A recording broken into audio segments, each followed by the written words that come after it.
What's up, everybody? This is Edward back with another video, another episode, another day. We're doing a Tonight Show. Let y'all come in here real quick and get this started. So, watching the football game, you know,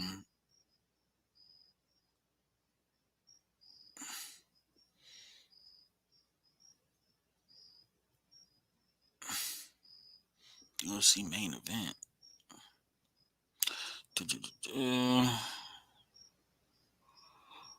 Let y'all roll in here. We might. I'm kind of going back and forth whether I want to do a play-by-play on the Bernard shit with the dude on there. I'm kind of going back and forth with that. Oh, what the fuck?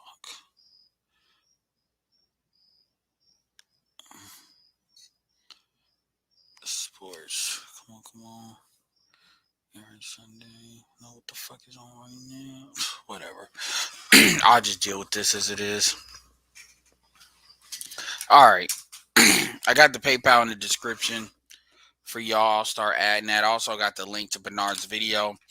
Bernard is 30 subscribers away from 8,000. So if you're not subscribed to Bernard, what the fuck is wrong with you?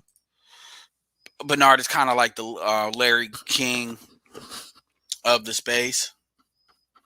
Yeah, I'll probably remove those videos sooner or later. I'm over that. Shout out to Pablo.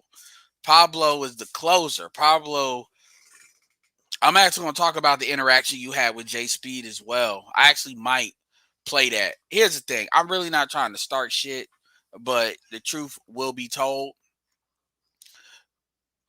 And the one thing I want to highlight that video highlighted Bernard's stream. And shout out, because, Obsidian, this is kind of Obsidian's really first time back. I know he had a video on his stuff today, talk about what black men will leave behind, or what men will leave behind, what you will leave behind. I would definitely check that out, support him. And he was on Bernard Riley's, so, him coming back. So it was a really interesting conversation. And I don't know how many of you all have actually seen it. So, press 1 if you've seen it, but I don't want to talk about shit and y'all what the fuck am I talking about? Let me bring that up so y'all at least know. And it was really talking about Ryan Davis. So let me go through my thoughts. Let me just go through my thoughts. Yeah, Pablo, and the thing about it, Pablo, is the reason, and this is why, this is why I like more old heads, seasoned heads, in this space. Because, whether it's you or El Guapo, who is somebody that's definitely an up-and-comer. And like I said, El Guapo's growing. He shows his face, all that. Everybody doesn't always do that. So, like I told folks, I understand that showing your face is definitely going to give you, a better push. But everybody don't want to do that. Everybody don't give a fuck about this shit enough to do that. They put the shit out there, and then that is what it is. The people that can pick up the game will pick it up. The people that don't won't. Pablo is the same way.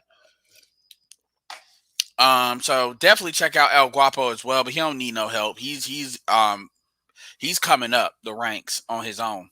I like to focus on people that ain't necessarily, getting the promotional stuff that adds value, the hidden value, if you will. But that's why I like the season heads up in here, because that undercuts a lot of that bullshit that a lot of people like to say. Motherfuckers are not professional. Motherfuckers don't have kids. Motherfuckers ain't live. Folks ain't coming from that generation. And I know there's a lot of people on right now. I know Angry Man is on. Kevin's on. So it is what it is. People can catch the replay. And so it really removes a lot of the bullshit that people like to project to kind of say, oh, well, the shit that motherfuckers like to hide behind. And that's really what that video with Bernard really ended up being about. So let me go through a couple of the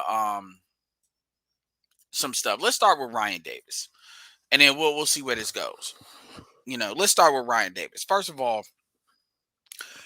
you know, I don't have a personal issue with Ryan Davis. I mean, he has this kind of sarcastic comedy, and I kind of like sarcastic comedy. So the way he does his videos and stuff, it's something that's in the portfolio. Would I say he's like the best? No. But one of the things about Ryan Davis, he has said this up front, is when he was an up and coming comic, women gave him a fucking place to stay. So, truth be told, he's always going to have this fucking rescue dog mentality when it comes to women. Yeah, he's not going to completely go against the grain of any kind of accountability, but the way he sees it as, black women helped him in a time of need, and black men, or if nothing else, well, I won't say that. A lot of niggas can be very loyal, and so they can be loyal at their own expense. And so a lot of what he says, and he thinks he's slick, and to be fair, he thinks he's slick coming at Kevin by way of the followers. And now everybody wants to talk about folks as fucking fans. As if Kevin Samuels is the only one that has toxic. To be truthfully honest, it's interesting. Y'all saw with the fresh and fit shit, y'all got really up close and personal. I'm not gonna say who's quote unquote worse, but people got to see like what both sides of the shit looks like now. So I'd be real curious about, do people really think that Kevin Samuels quote unquote fans are upset? Here's the truth. The truth is, a lot of motherfuckers ain't really mad at the fans. A lot of motherfuckers don't like the talking points. And just like how people don't like the stats that people say, so now we're getting into this stat denial bullshit. And again, we need to take responsibility, because somebody should have had a blog by now that really codified it, all of this shit, especially now that we got the PhDs in here, which is why you should, if you don't support nobody else, support Dr. Tiasan Johnson. Because with that institute, he can definitely take up that mantle of categorizing a lot of that information, interpreting a lot of that information. So therefore, if anybody wants to play the game of, well, is this peer reviewed, as if the bullshit they say is peer reviewed, they've been using the fact that black women are most educated forever. And the truth is, black women only hit that mark really in 2012. And they've been using that like that is absolute facts, which it's not, but whatever. We hold ourselves to a higher standard because we know we're right, so we should show that. And so, yeah, that's on us for not having all that information codified and like in blog format. That's on us. That's on us. That's on all of us. Because it doesn't take a lot to have a website. That's on me. That's on anybody, and that's something that needs to be corrected. It needs to be corrected. I go back and forth when it comes to creating a blog, because I can create it, but the truth is, if I'm not getting paid at all to do it, it's like I got stuff I need to focus on to create the time freedom to do stuff like that. Yeah. So, and I see y'all in the chat. So, that's, but just like how you have denial of the stats, now people want to say, they want to try to shame you by saying, oh, you a Kevin Samuels stan, because because they know they can't make a direct argument. They know they can't sit there and say, look, let's have an argument, or let's have a conversation about what's going on, because they understand if you're having a candid conversation, that conversation can only go one way. It can only go one way if you know what you're talking about. And what they want to do is keep it surface level. They want to talk about how ain't no fathers in these homes, as if that shit just was Thanos snap and then the fathers just disappeared. They want to do everything they can to not hold women responsible for their sexual selection. Because that's really is at the root of everything you see in the community. That is the core thing right there. That is what's creating the community that you see. We can argue the whys and how we got here and all that bullshit, but that still is the thing that needs to stop. It is just like what was the fucking the Gulf oil spill shit?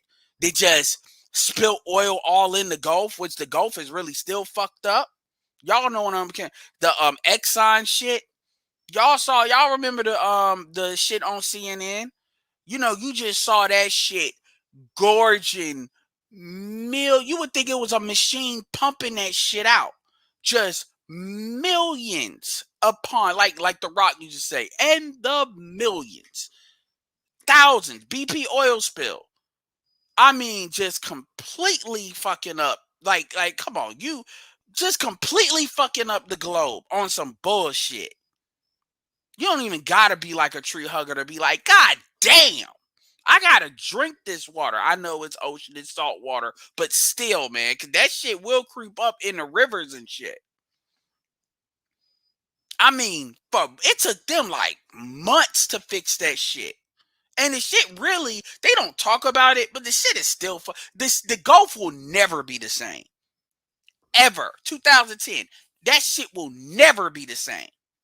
Let's just call it like that. May take like 150, maybe 200 years for that. Like that shit is never gonna really get the same because you notice how they ain't really talking about it. That is the mating strategy in the black community. The IQ is just falling because you're because of the the uncontrolled sexual selection, abortion, and then here's another thing because I told you the triangle of death. You have abortion, you have the fuck race to the bottom as far as who is getting be seat in the black community for the most part. And then you have the men that are opting out of having kids but have economics or drive and career basically economic value, but they're opting out of having kids because this shit is so fucked up, or they're opting out of having kids with black women. So for the community, that's 3 L's. When you really look at it like that, and people can talk about the percentages all day, every day. People get, but what do you see? You see people are in denial that 53% of black men are or 50%, north of 50% are not having kids. They're in denial about that. They're in denial about the abortion rate. That's just not talked about. And they're in denial about who is having these kids, which these women low-key tell on themselves when they talk all this shit about, oh, that child support ain't nothing, because y'all not really tapping people that's actually got money for you to tax a lot of times. And that's the majority. That's not the minority. And then if you actually dig in who's married, a lot of those people are older generations that are married. If you actually cut it, like nobody is saying that the millennials are going to replace the Xers or the boomers as far as marriage rates. Anybody saying that is just fucking dumb. So what people do is they try to re-argue it and they try to make it about the wealthy of us, which is you're already seeding that from a community level that shit's not going to happen. Because you all want to make it literally at this point, we want to make marriage a 10% conversation. Or we want to remix it to be like getting married is the path to, it's like the general path to what? Well, home ownership is too. So anyway, but going back to Ryan Davis tries to say it's not really what the fans do, it's really the talking points. And so they try to say, well, the talking points is coming from a bad place. Are you fucking serious? The shit's either true or not true. Fuck the place it comes from.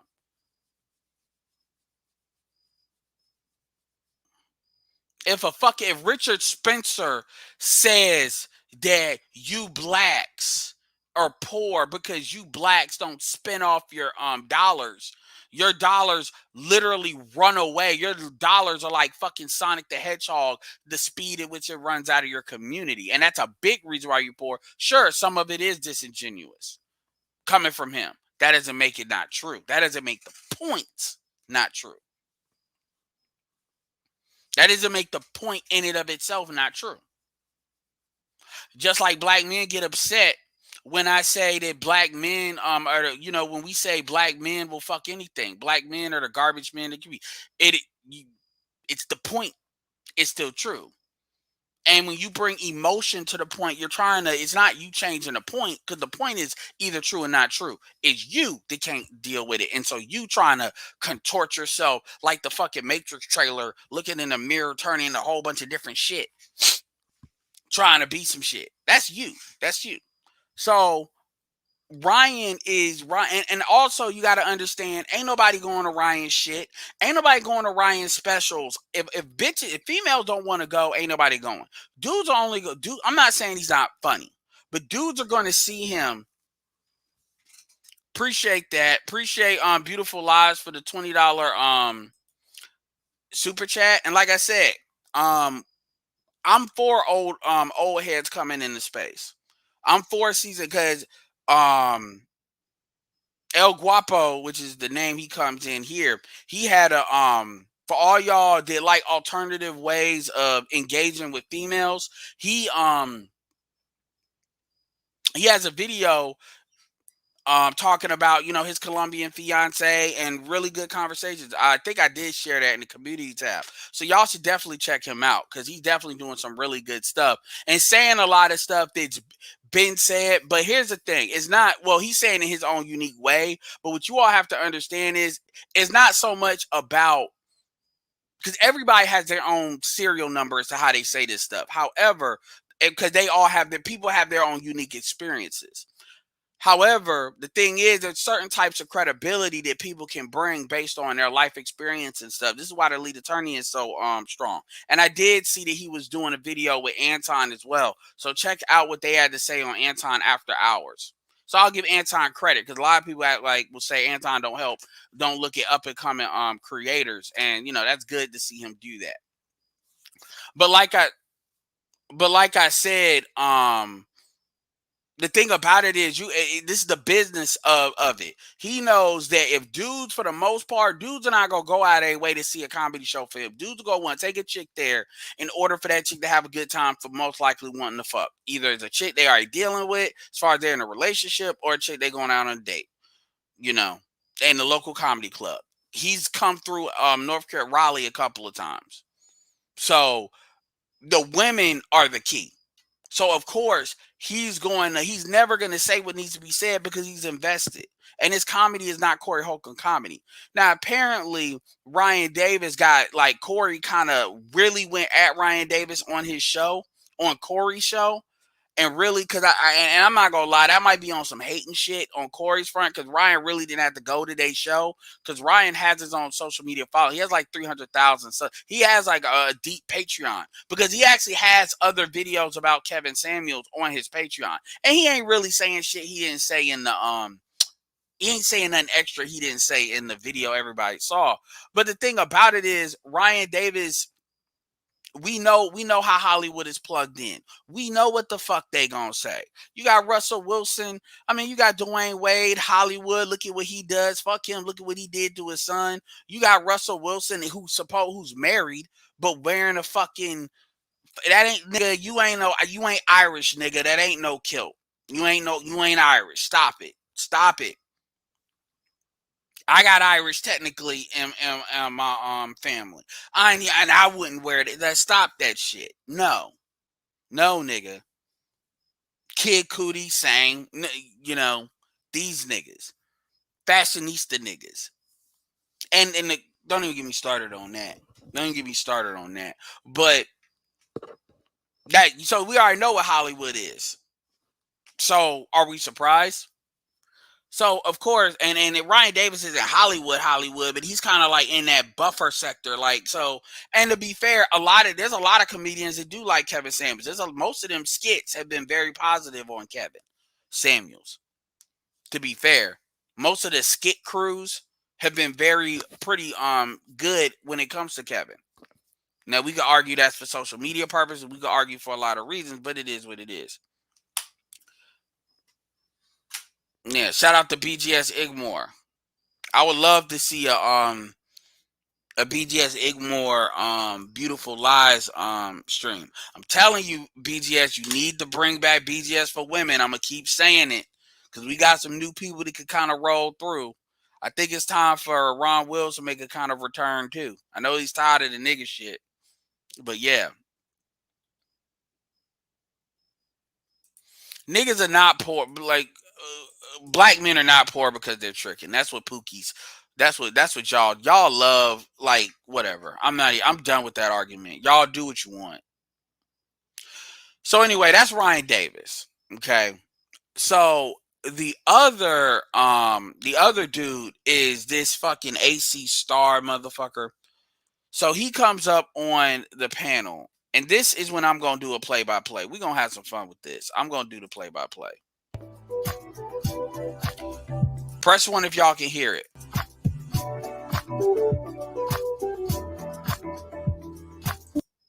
So I'm saying and not pay their rent, and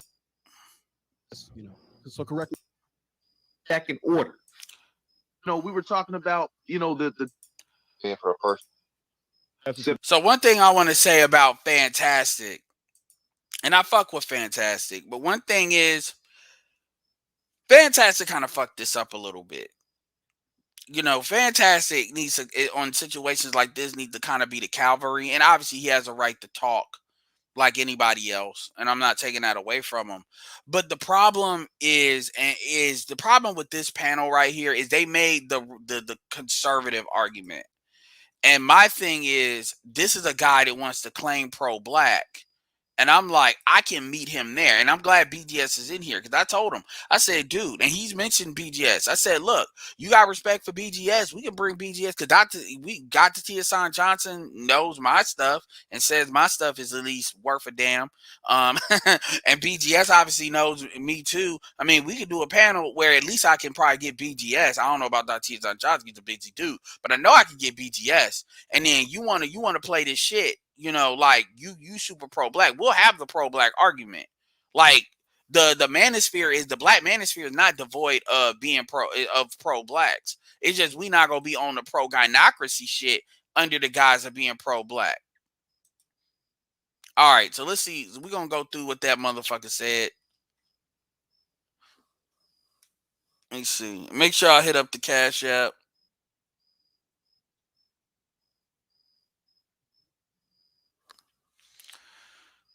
And can y'all hear it? Okay, y'all can. All right, so let's go through this. So this is a dude by the name of, apparently he got a Patreon too, but his name is AC Star. Whatever, I don't know who the fuck this dude is. Maybe not. That's not him. But his Omore, whatever. The dude at the bottom. And I'm just gonna leave you to what this nigga got to say. We're gonna go through it, and I'm gonna comment on it. This is gonna be fun. But basically what he was saying, his argument was that that basically what we do is he basically made the Jason Black argument. We're taking the white manosphere and we're just trying to be black too with it, which is bullshit. But whatever. So he want to come in here and redefine manhood. So let's go. I think, kind of in their biology, they're supposed to be able to sense the wave of things because we talk about hypergamy, right? Women have to be able to kind of jump to a different ship to survive. So women have already sensed the environment changing, just like a dog senses the rain coming. All right. So, that's why I was on like, man, BGS, like, what are you going to do when they come knocking back on your door? Because they're coming back. They're back now. The thing is, we were talking about, the 12 stages of denial. First, you deny it and then get mad, right? Now they're on the stage. Now the negotiations are happening right now. The fact now, because they're arrogant, the negotiations are going to happen like, I need you to pay all my bills. But if you stay strong, pretty soon, $40 is going to be $15. We told you this winter, a lot of homeless. All right, we talked about this last summer, ladies and gentlemen. I know y'all there with silent. Said, on that OnlyFans bubble's gonna bust. All right. Let's let me swing that. I do want to see what Amma Wiley got to say. Somebody said he's a detractor of some sort, so I do want to let the man speak for himself. But before we go to him, Kevin and Sales, you got to pass you the mic first. Go ahead, you got the mic. Well, what's up, Bernard? Believe it or not, I was on a live stream, so I didn't really catch. Whoa, Negro, turn down something. You sound like you. Okay. There you go. Okay. Sorry, you're not busting new equipment. Behaving a certain way. It shouldn't be that, okay, OnlyFans is ending and these women about to be homeless. No. It should be back how it was in the good old days. See, I'm not that old, Bernard. I'm 36. I'm not that young either. The good old days. So to talk about things that need to be set back in order. And the fact of the matter is, my thing is, we can talk about that shit all day, every day, but at the end of the day, man, I'm not waiting for these bitches to find religion. And I'm not saying he is, but we shouldn't even be talking about that because they not gonna do it. That women need to be shamed, and men, by the way. And I don't agree with what he was saying here. He was going to talk about well, I agree with what he's saying, but like how he wants to ask, he was talking about like women need to be shamed. Yes, they need to be shamed, but generally the way it works is women are shamed by other women. It like because when men do it, you see this bullshit that comes with it. Men are supposed to come in and completely change shit and reset shit like a Thanos snap. Men are not really supposed to be shaming women all the goddamn time. We really not. That's really on women to keep women under control for their own brand. Out there dating single moms, you need to be shamed. Stop it. You need to encourage them to get back with the child's father. You need to encourage them to marry the child's father. All right, brother. all right. No. Yeah, I got it fast because I'm looking for the other dude to talk. Oh, you good. Okay. People generally agree with what I he almost said. blacked out, but yeah, we need to start shaming each other. Go ahead. All right. Kevin and Sales, check him out. I'm gonna What's that? mute myself because I'm about to black out, Bernard. I'm sorry. All right. We gotta go to Amawali. Go ahead. You got the floor. Okay, Amawali's his name. Thank you. What I'll say really quick is that if you've ever been to the Church of Kevin Samuels, if you met one Samuelite, you've definitely met them all. So I definitely, which is straight bullshit. And I want and it's gonna sound like I'm like formatting your opinion of this dude. If y'all saw the video, you saw the video. But this dude basically comes in with the bullshit. He comes in with the bullshit. If you met one Samuelite, you've met them all. Actually, that's not true. I mean, he's got a millions. Oh my God. only appreciate Kevin and Sales for displaying his ideas. What do you mean by if you met one, you met them Oh all? yes. Oh wait. Bernard, this is news to me. A Samuelite, man, y'all out of hand, brother. Yeah, you made. Yeah, and the reason why they want to come up with these little fucking terms is because they want to form it. They don't want to engage in a open conversation. They want to convince you of what something is before you ever look at it. This is why when you look, and shout out to Trina, who is marrying a guy or engaged to a guy that's 17 years younger than her, basically proving everything right. When Trina was like exhibit A of that Stormy Wellington Trina debacle, the Stormy Wellington thing, because she was probably one of the main ones talking shit, because she was the main ones in the comment section under Kevin's stuff talking about what he talking about, da. These women are upset because a lot of times he talking to them. And he's talking about them, and they fit into what he's talking about as far as being watched, and they don't like that. I mean, shit, Dre just dumped fucking April Jones. These women don't got game. These women don't really know what the fuck they doing. And if you notice, they gotta go to younger dudes because they gotta go to dudes they don't know, or at least are still in their feelings enough to not think. And that's gonna have mixed results. And this is why they don't like what we say, because what we say is getting to these guys earlier. And the truth is, all we doing is saying, look at them and just observe. We're not telling you. All you gotta do is look at them. That's why Brittany Renner's my hero, because Brittany Renner makes my life a lot easier. Because all these niggas that want to believe, you see a mulatto bitch doing that, so you already know what time it is. Made that up, but okay, let's first substantiate that. If you've met one, you met them all. Do you think that I'm exactly the same as Kevin in Sales? No, but what I would say is that the value. Okay, then you just debunk your whole first argument. Okay, yo. Yeah, Bernard was on. Yo, this Bernard ain't usually like on this shit. Bernard was like a fucking judge on this bitch. He was doing good. You know, he always does good, but yeah. You only went out the gate. All right, go ahead. So are we allowed to complete sentences here? Is this how we speak? Yeah, no. I asked you a question. It's a little jab. And any nigga that wants to come in shit and talk about, is this how we speak as men? If we speak as men, is this how we speak as men? Is this how we, like, that's how you know. You already know the bullshit's coming. Like, that's, you already know. The joke, brother. We going. It was a joke. Take the joke in stride. Take the joke in stride. I'm taking a stride. You came in throwing a jab. I threw a jab back, and you said, "Wait, hold on. We throwing punches. We throwing punches." I'm a parry the jab. I'm a parry the jab, and I'm gonna come back with the cross. So there you go. Then do that. I would rather you do that, and then say, "Wait, no, we not throwing punches, are we? You threw the first punch, nigga." All right, go ahead. I'm hoping I will be able to speak, but what I was saying is, you said, do I think that all supporters of Kevin Samuels are alike? And what I was saying to you is that's not my position, but my position is that the value. You just said that. Now, were you joking? Because clearly, come on, man. That undergird their arguments are the same, right? The values in terms of the source of where they come from. That's what I was speaking to. That's what I was speaking to yesterday evening when I did my presentation called the semen-filled red pills and the Romanization of black male values. Right? The argument that I'm making is that just like when you're in a relationship with a woman for a very long time and you're interchanging fluids, a situation happens where folks see you guys together in public and they start asking like, "Hey, are y'all related?" Because y'all start to look alike after you've been together for a long time. Well, it's the same thing when you have That's a lie. All right, can I speak, my brother? I don't know your age, but the way men talk is we let each other speak. And we follow. And now keep in mind, Mr. Fantastic is a 6'5", dark skinned dude that has been married and got kids in the military. Let's keep that has shown they will cam up for niggas that need that shit for some reason. This is who he playing games with. Now, we know motherfuckers don't always agree with Fantastic, but you know. Brother, listen here. Stop it. Well, you're not seeming to looking real manly here, brother. Like you're a rookie to this. You're gonna lose. Go ahead, I'm a Wally. Go ahead, I'm a Wally. I expect that I'll probably keep getting cut off, and I'm looking forward to speaking with my brother Obsidian. Yeah, and the thing, and he keeps on, and the thing about it is, like, he keeps on trying to format it to. It's like, Nick, dude, you act like you don't know how to. You ain't never talked to black men before. Stop acting like the pro-black community is like this fucking order and shit. Get the fuck out of here. Most of them motherfuckers are niggas from the hood. Let's cut the bullshit out. Like, you don't understand what that. I'm just getting cut off. You really not saying nothing. Just say stuff, man. Okay, you got it. The point that I was trying to make is that you want to be a victim. As black men continue to ingest these semen-filled red pills that originate from the white man. And now keep in mind, he keeps saying semen-filled red pill, which is basically we sucking dick. This is what this nigga's doing. And I'd rather just say, if you sucking on the white man's dick. Now, this will be the same motherfucker that probably ain't got nothing to say about black women kissing the ass, eating the asshole of white females, and not getting paid for it. Yeah, we going there right now, so buckle the fuck up. But he's the one using like this little slick passive aggressive bullshit.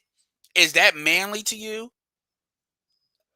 Now I want you to listen to Danielle, because now you know how the breakdown gets down with some of they guests, and watch how Danielle responds. This is interesting, and this is not bad. It's fair. A lot of our talking points, okay, you make a point. And a lot of our values will start to look very similar to theirs. And I think that Kevin Samuels has been the. Now, he's a pro-black, so his idea is every white man is the devil, FYI.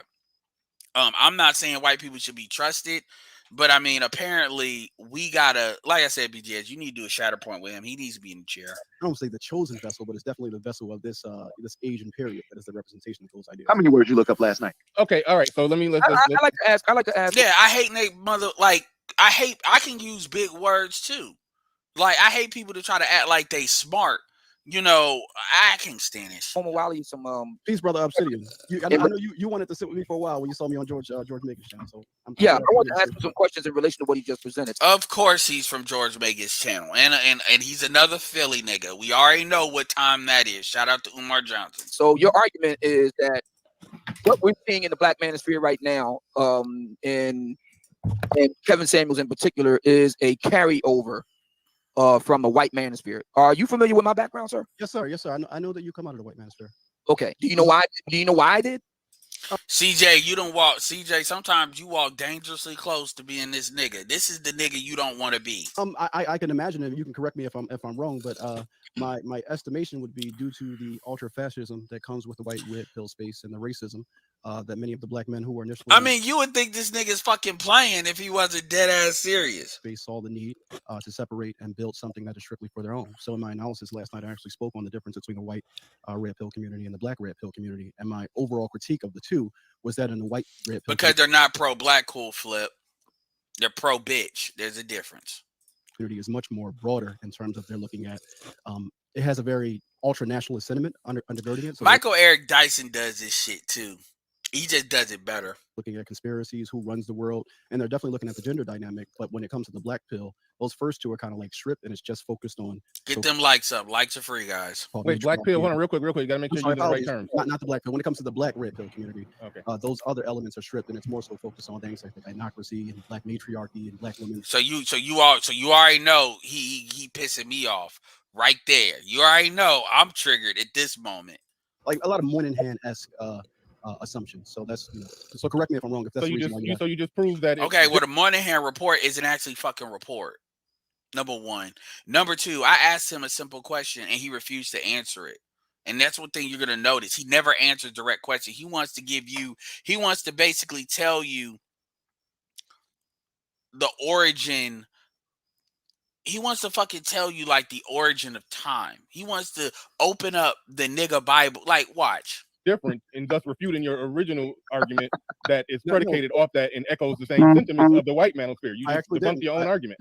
I actually didn't. If you have the ability to follow, logic and reason, which I think, if you were smart enough, Bernard, if we weren't so stupid, we would have got it. So clearly, and I think Obsidian is about this. And the reason why I'm pointing out how he's talking is because you know who this shit works on. If women liked how he looked, this works on. But this is the shit Polite and Umar does. I'm not saying Umar. This is how these dudes talk to these females. And these females are not really hearing the words. They're hearing, oh, it sounds like it's how the words are being. It's like you reading versus you looking at words. That's what he's doing. And now that doesn't work on Danielle in this sense. But if this was the right dude saying this is what pastors do. Speak to this. But clearly the black manosphere has its own unique issues and things that they focus on. Thus, we're looking at it. We've grounded. What up, AM1? In black issues, and we're moving forward from there. So you can't completely, totally, and separate from anything to do with white men. I don't know what generation of manosphere I would be considered. And I know he listens to Jay. This is. I mean, I'm not saying Jay's the only person to say this, but this is gonna be that new narrative. That new narrative that we just taking shit from the white boys, which is bullshit. I have nothing to do with white people, period. I just found out who Rollo Tomasi is fairly recently. I thought he was a black man. Who the fuck is Roosh V? If he knocked on my door right now, I would not be able to identify him. I don't know who these people are in the white manosphere. And you can tell that what we saying is true because a lot of the new folks that are really coming into this space don't know who they are. So clearly they're not getting the information from us.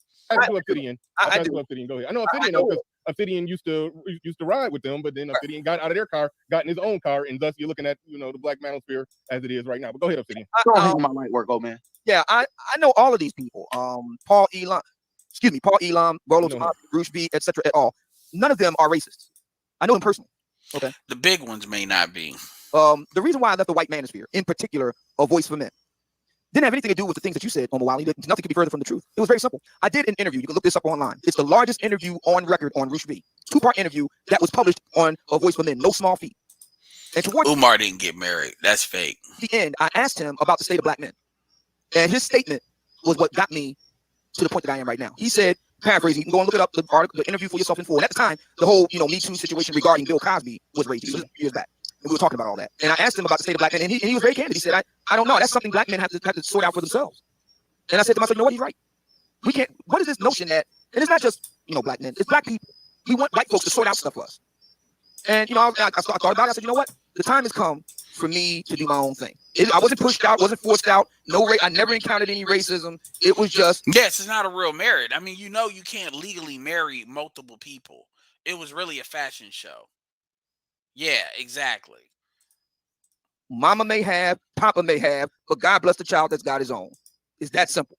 As for the argument that you laid out between what animates the white manosphere versus what animates the black manosphere, I'm not going to deal with the white manosphere. Good fences make good neighbors. They're more than capable of speaking for themselves. As a founding father and one of the 3 kings of the black manosphere, from day one, my mission was to foster a true and real conversation between 3 kings between black men and black women. Why? Because how are we going to deal with larger problems in black America if black men and black women can't get along? We don't have to be in love with each other. We ain't got to be lovey-dovey. We ain't got to go off into the sunset. Kumbaya.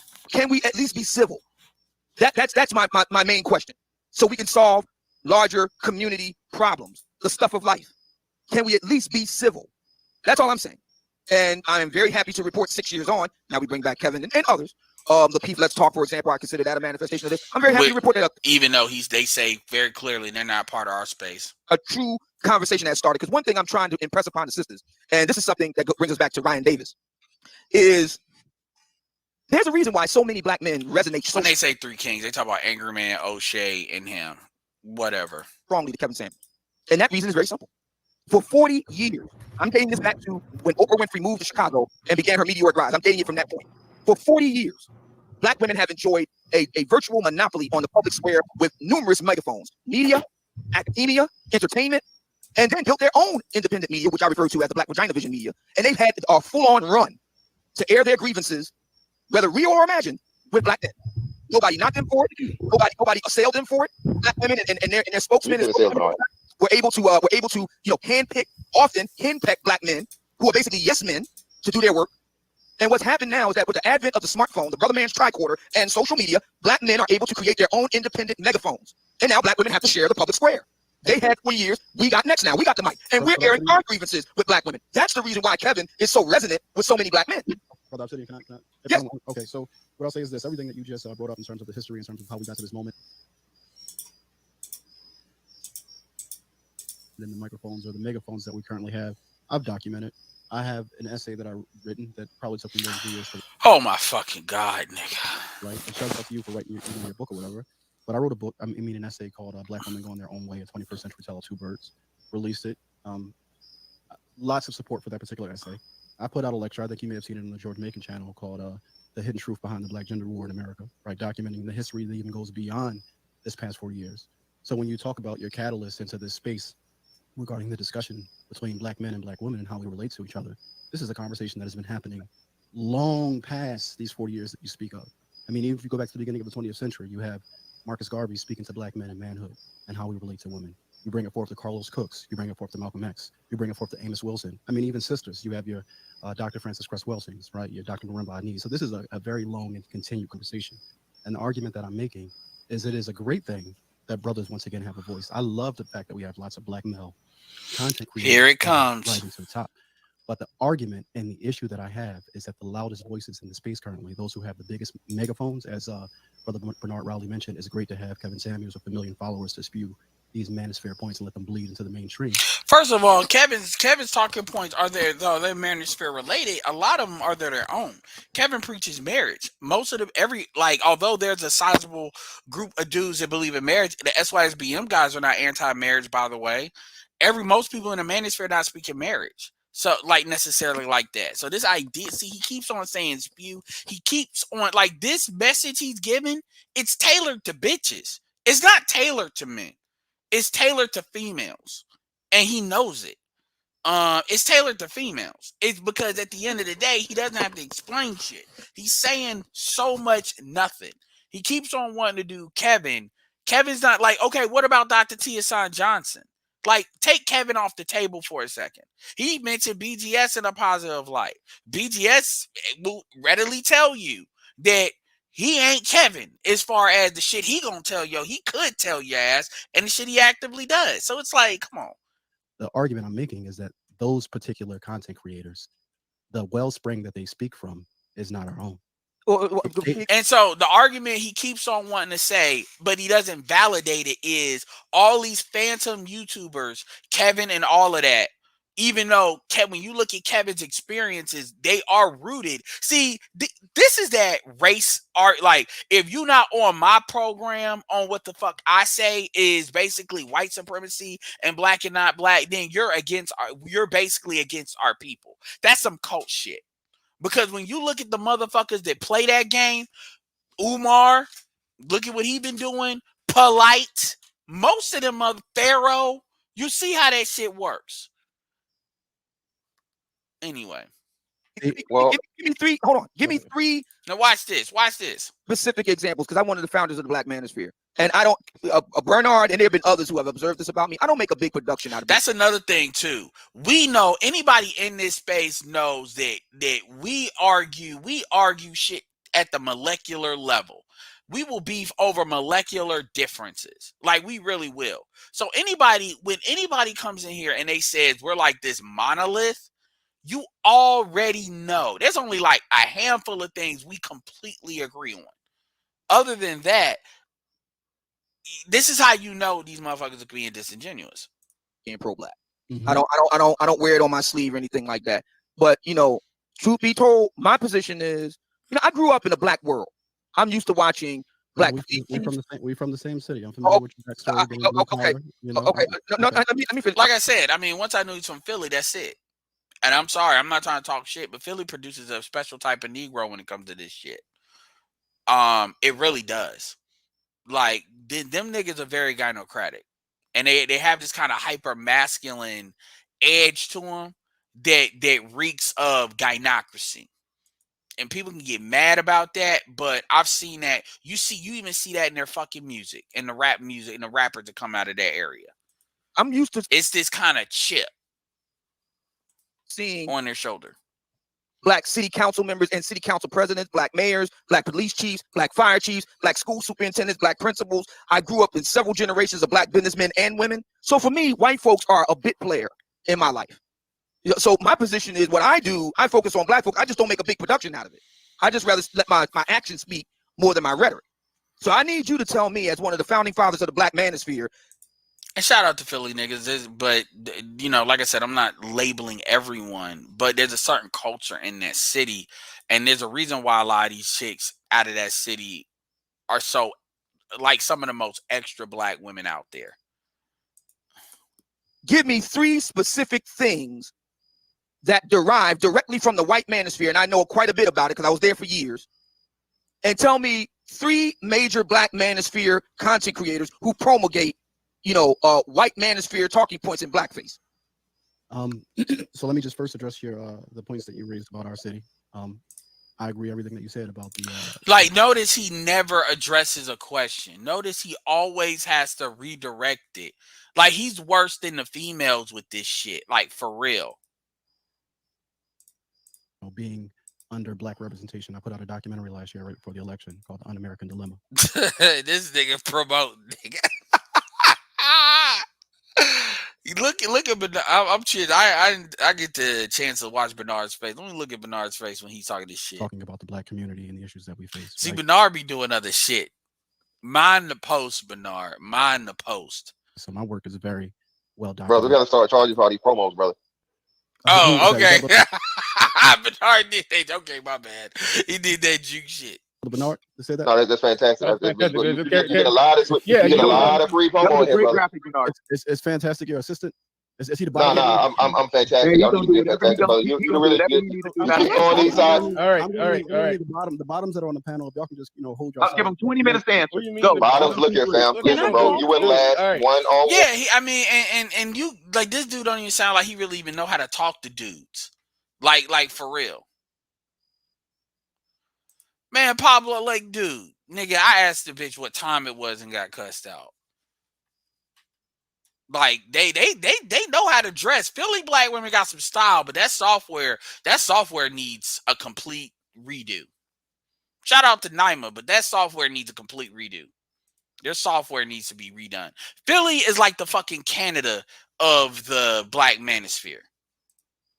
One, you wouldn't last, dog. I promise you. You can do it a little. You looking like an extra large 4-man podcast up here, bro. I thought you was 4-man podcast, brother. Get out of here. I thought he was too. Impersonate poor man's podcast. No, don't disrespect poor man's podcast like that. He do got that look though with the cap, but don't disrespect that man like that. That dude does good work. Fantastic. All right, let's let him go. Let's keep moving forward. Obsidian laid something out there. He asked you a question. You haven't asked that question yet. You're talking about the police chiefs in Philly and all of that. Let's get to the question that he asked. So brother Obsidian, let's do a little bit of history here, a little bit of trivia for you. So you asked me to name 3 points, and somebody has their mic open, so I don't know if I'm the only one tearing it. But in response to you, brother Obsidian, you asked me to name 3 points that I can speak to directly. And I'll start. And then you also asked me to name 3 individuals in the manosphere who. I mean, nigga, you don't need to repeat like this. God, this dude wouldn't make it on the Prophet of Thought because it'd be like, nigga, you got 3 minutes, and he'd spend the whole time repeating what the fuck the argument is. Spouses, please.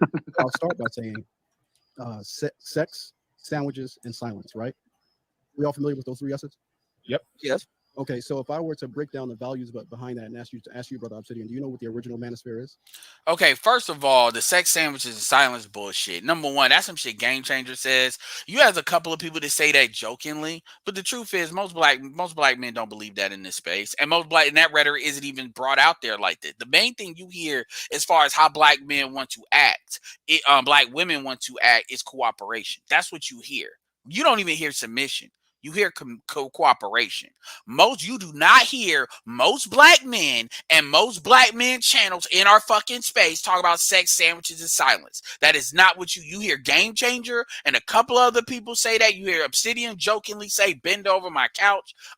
But really, now Game Changer may be for real, but I know an Obsidian may be for real about that. But most black men, that's that bullshit. Because I want to hear who the fuck says that other than them two. Ain't nobody saying that. Ain't nobody saying that. Like, so that's bullshit. Ain't nobody really saying that that's what we want black women to act like. Let's cut the bullshit. So you asked answer this question. No, wait. Let him and Obsidian go. I think this conversation been brewing for a while between two of them. Let them go. So, Kevin does say it, but it is jokingly. And here's another thing too.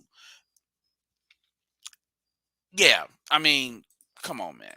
Like it is. I'm just talking to the brother for the first time that I can recall. Oh, I thought you said something like you were trying to. Oh no, you said you. Well, you would think Obsidian knows this motherfucker the way he keep on brother Obsidian. No, he reached out to brother George Macon after I was on his show. Oh, okay. I think that the two of you had some kind of correspondence with each other. Okay, anyway. Right, go ahead. I blame. We can all blame George for this nigga, by the way. So if this shit goes bad, we know who to go from. Go ahead. You said food, sex, and silence. Sex, sandwich, and silence. It's supposed to be it's supposed to be a white. It's supposed to be a white manosphere. That's what he's saying. Go ahead. I'm trying to. If you let me cook here, right? If you let me unpack the situation. So the next question I asked you was, are you familiar with the original manosphere? Yes. Watch this bullshit. This is funny. In your estimate, what is the original manosphere? Paul Elam is one of the original founders of it. Bro, you are incorrect. The original manosphere was started by a gentleman by the name of Romulus. This nigga, I'm not gonna lie and then think Star Trek popped in my head, but this nigga is really talking. He's talking about Rome. He's one of these fucking. I swear, I bet you he hangs out with Amiri Brown. I know he one of them niggas. I know he's one of them niggas. Like, he keeps on going back to Rome and shit. Nigga, this bullshit with us starts in a goddamn slave trade. Everything else is mute at that point. Which is why I did the analysis yesterday on the Romanization of black male values. Never heard of him. Okay, so Romulus is the man who ancient Rome is named. Yeah, he's talking about Rome. No. Watch Obsidian. No. Romulus and Remus. All right.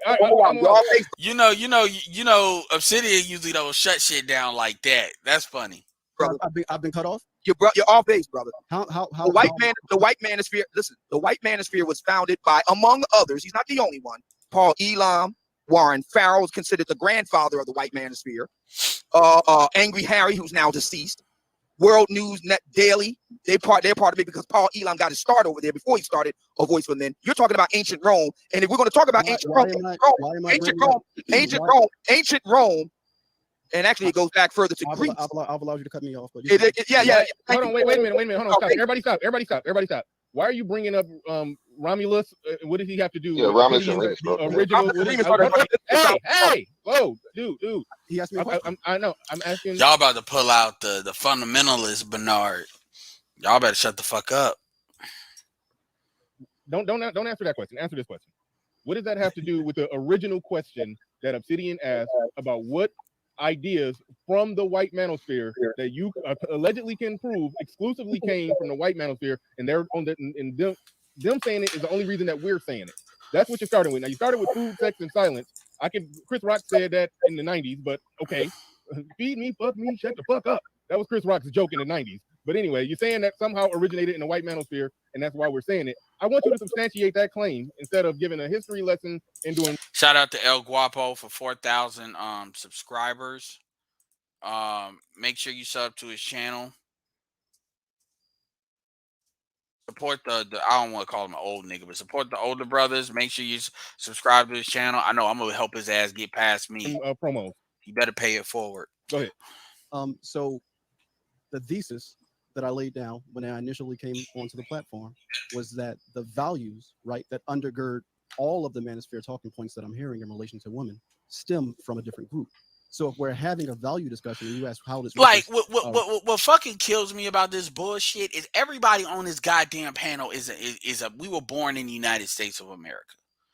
Everybody on this fucking panel right here, different age groups. I mean, a lot of us in our 30, Game Changers 39, Obsidian is like, north, 50, 51. Fantastic is around my age. Silence around my age. Bernard is like 39.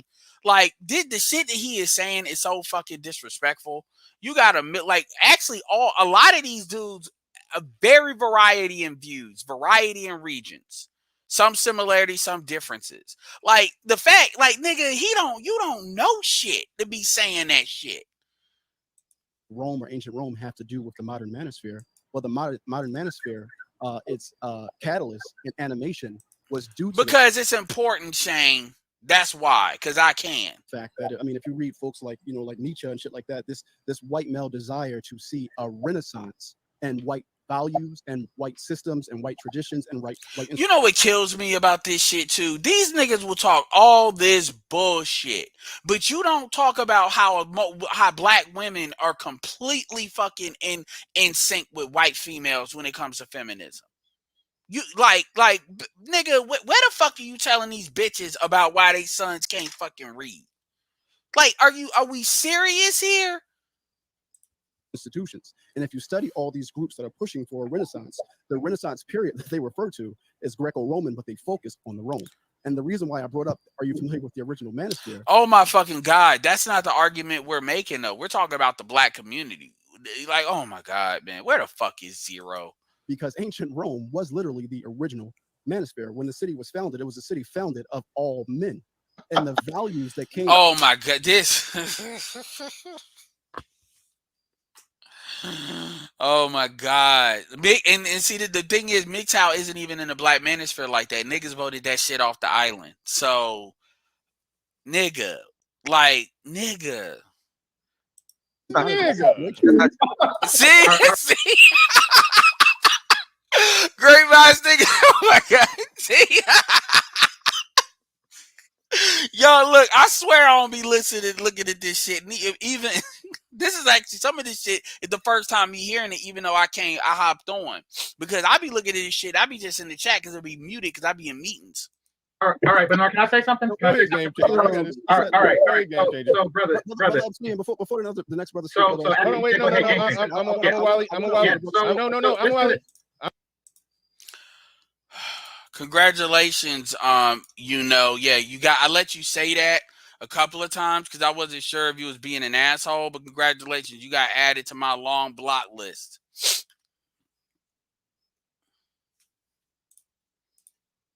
Oh, I saw you the second time you did, the first and second time you did it.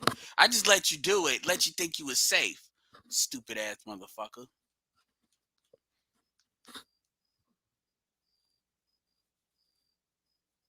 Y'all niggas be straight up niggas.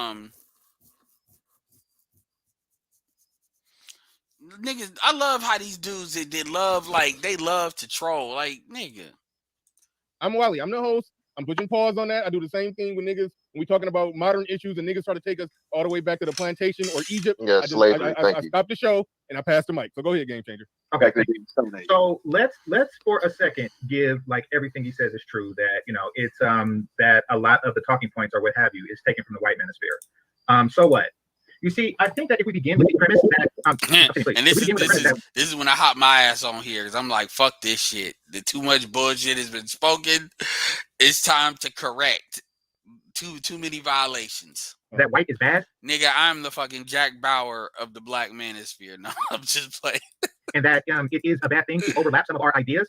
Then you're already lost. I say, so what? Maybe it's 80%, maybe it's 70%, maybe it's 60%, maybe it's 40% overlap between the black manosphere and the white manosphere. Really don't give a shit. By the way, this is how I listen to y'all niggas. The thing is that at the end of the day, I want sex, submission, and sandwiches. If a white man wanted to, then so be it. If he wanted it first, then so be it. If Adam wanted the same thing from Eve and Adam is black, then we could say he founded the manosphere. It doesn't matter. This is a fruitless conversation. We're arguing whether there's any overlap between the black manosphere and the white manosphere when the name manosphere is an overlap. It's a useless argument that we shouldn't be having. So fucking what? Hey, but guess what, GC? You know what the good news is? He didn't answer that question though. Well, good.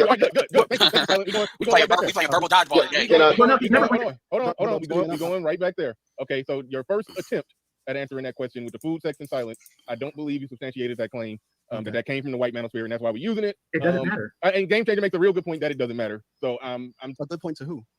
I think he made a good point. Yeah, and everybody heard it. So let's not do this because every time you ask him a question, he's going to bring up another concrete point that he has in his repertoire to continue him holding the mic. No, I sped him up. I sped him up to 2 times the speed. That's what that is. Because I want to get to this nigga talking. And so basically, hold on, no, Edward. You got next, Ed. Because I just got one question. God damn, but then hold on, wait. Go ahead, Game Changer. Yeah, hold on, wait. Time out. Game Changer. Game Changer off. Game Changer, go ahead. And then Ed, you got your question next. Katie, thank you for the $50 super chat. And Young Jay, thank you for that. And Brother P, thank you for that. And I'm going to tell you, dudes like this are great. Dudes like this actually make a lot of folks money, by the way. I will read those ones momentarily. Go ahead, get your question in, Game Changer. Then we go into Ed. Well, it's not a question. We're gonna. It's not I a mean, go question. ahead. No, go ahead and make your comment, and then we're gonna skip Sister George and go to Ed. Right, okay, go but I'll go after we do Sister that, George. but before we do that, I actually had something of importance to say. Like, this is what I'm saying now was just to end what he's saying, because what he's going to do is he's just going to continue a circular point. He has a group of points that he wants to get out, and once you ask a question about one point, he'll bring up another, and he'll continue this process indefinitely. So my statements before was to end that process, because it's an infinite loop. And yeah, and Game Changer is absolutely right. And this is the bitch made faggotry. And I'm gonna say it just like that. When you got dudes talk about we taking semen pills and shit like that, like real fucking talk. Number one, you wouldn't say that to motherfuckers' face, because you get your ass smacked for saying some shit like that. So the fact that you feel comfortable saying that shit and keep on saying that shit, like, that's a commentary on who you are. That's a commentary on who you are. It really goes to show you more comfortable with bitches or dudes that are basically comfortable being up under bitches than you comfortable actually dudes having a general argument, general conversation. And so Game Changer is absolutely right with that, but we're not done with him yet. That's what he don't understand. We know what the fuck he doing, but yeah. Because of Don't what I forget the did. promos. Yeah, because here's the thing, Nick, dudes like him, they never go into talking to females like this. They will never do that. But they think that it is good to conduct yourself like this. Again, Game Changer is like what, 39? Bernard is like 39. I ain't trying to throw everybody age up there. You're talking, everybody on here is north of fucking 32 on this bitch. You not talking to kids. Ain't nobody a tween in this bitch. You got a black woman on this motherfucker. The fuck you talking about? Exactly, and get the promos, exactly. So I wanted to end that. Now that that's ended, I wanted to talk about what I actually came up to talk about, and that is the negotiation that Keith mentioned earlier. You see, if I may. Are you switching completely off gears from what while he was going on? Yes, I am. Because Bernard's regulating today. No, but he came up as a detractor, so I do want to keep it on his detraction. But you did a good job of explaining how Exhibit A that he brought to the table was a bunch of bullshit. I'm curious to see if Exhibit B is worthwhile. Okay, well, I'm gonna tell you it's not, and then he's gonna bring up Edward versus Tornado. Well, no, he's going to bring up Exhibit C, and then once he runs out of English alphabet, he's going to switch to the Phoenician alphabet, which is based on the Roman alphabet, and then he's going to go there. So but go ahead. You're not wrong, but it's important for the audience to see that. Sometimes it's important for the audience to see the bad faith. Easily destroyed. This nigga about to get caught up like Holyfield. Down piece by piece. I taught you something really good. I'm glad I taught you that. I don't know what Danielle was fucking talking about. Taught nobody nothing. Go ahead, Ed, I did, but I wanted to say well, Sister Joy, wait, stop. Hold on, wait. I can't find the mute button. Okay, go ahead, Ed. So this is for damn, Bernard was on one today. So let's, we're gonna do it slow because I'm talking. I do, because I just heard the bullshit and blacked out. So I forgot what his name is, but this is for the guy that's the detractor. Very simple question, and you already know how I do it. Preface this with, I don't care why it is this way, so I don't need a history lesson. And this is not going to be a yes or no question. I'm not trying to do that. In your opinion, is the black community currently a patriarchy, matriarchy, gynocracy, or something else I haven't mentioned? Watch what this nigga says. The black community globally. No, I'm talking fuck globally. I'm talking about. I say no. Fuck that. In America. Yeah, bro, you're not global, fam. Come on. We talking about African Americans here in America. No, hold on, fam. That's my fault. ADOS. I ain't talking about nobody else. We all ADOS up here. ADOS. Okay. So ADOS is a subset of the black community globally. Oh my nigga, you're not smart. Like, nigga, do you understand what the fuck our Fantastic? Number one, Obsidian is always debating anyway. Fantastic comes from the Rumble. I come from the Coliseum. Nigga, you are not pulling this. Like, this is kindergarten. This is pre-K shit you trying to do right now. Could you imagine Angry Man getting loud, his ass cussing his ass over some bullshit? Answer the motherfucking question, nigga. Could you imagine this dude in the Coliseum? All right, let's go. I Oh don't my give a, God, brother. hey, hold on. I'm hold on, time out. I don't give a for if you this ask him a question, he'll conversation. bring up another You're point. and I told you weren't wrong, game changer. See, the problem is y'all I don't don't want hold the on. I interesting don't give a questions. fuck. Why I'm y'all saying in answering America. All right. Everybody stop. Okay, look. I'm a Wally. I think you understand the question that he's asking. So if you understand, the host is talking. Let me talk. If you understand the question that's being asked, answer the question that's being asked. I mean, you came in hot. You talking about semen-filled red pills yes, sir, and all kind of shit.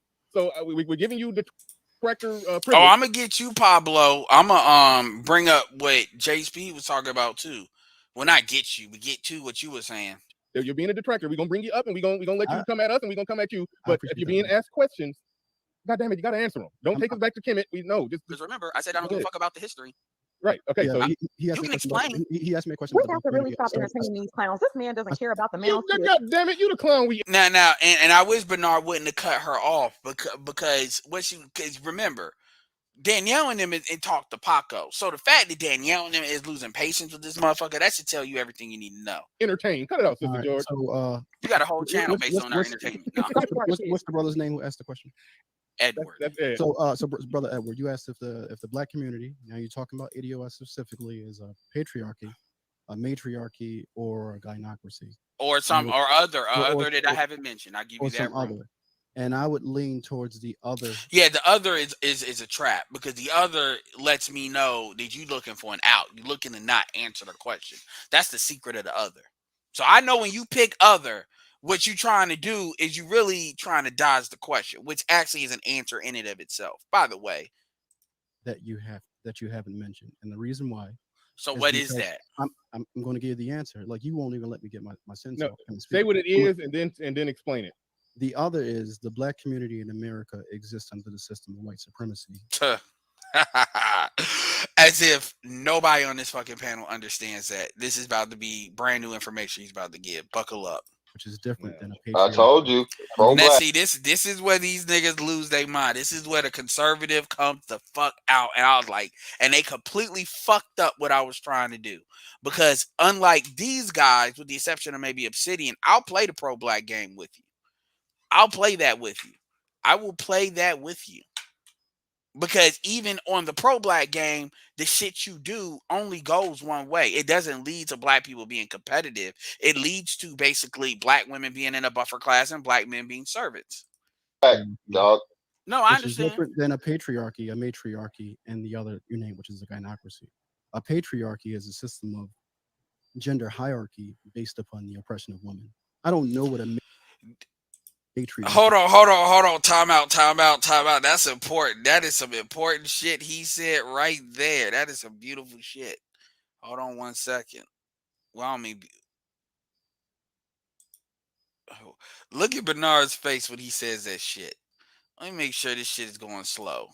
In fact, I'm gonna put this to 0.75 so you can really hear it. Gynocracy. A patriarchy is a system of gender hierarchy based upon the oppression of women. I don't know what a matriarchy is.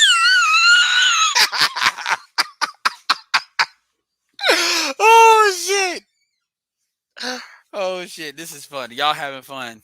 Y'all better make sure y'all get them damn likes up. Look, I'm not gonna be one of them guys bitching about money because I appreciate what y'all have given, but y'all can them likes are free.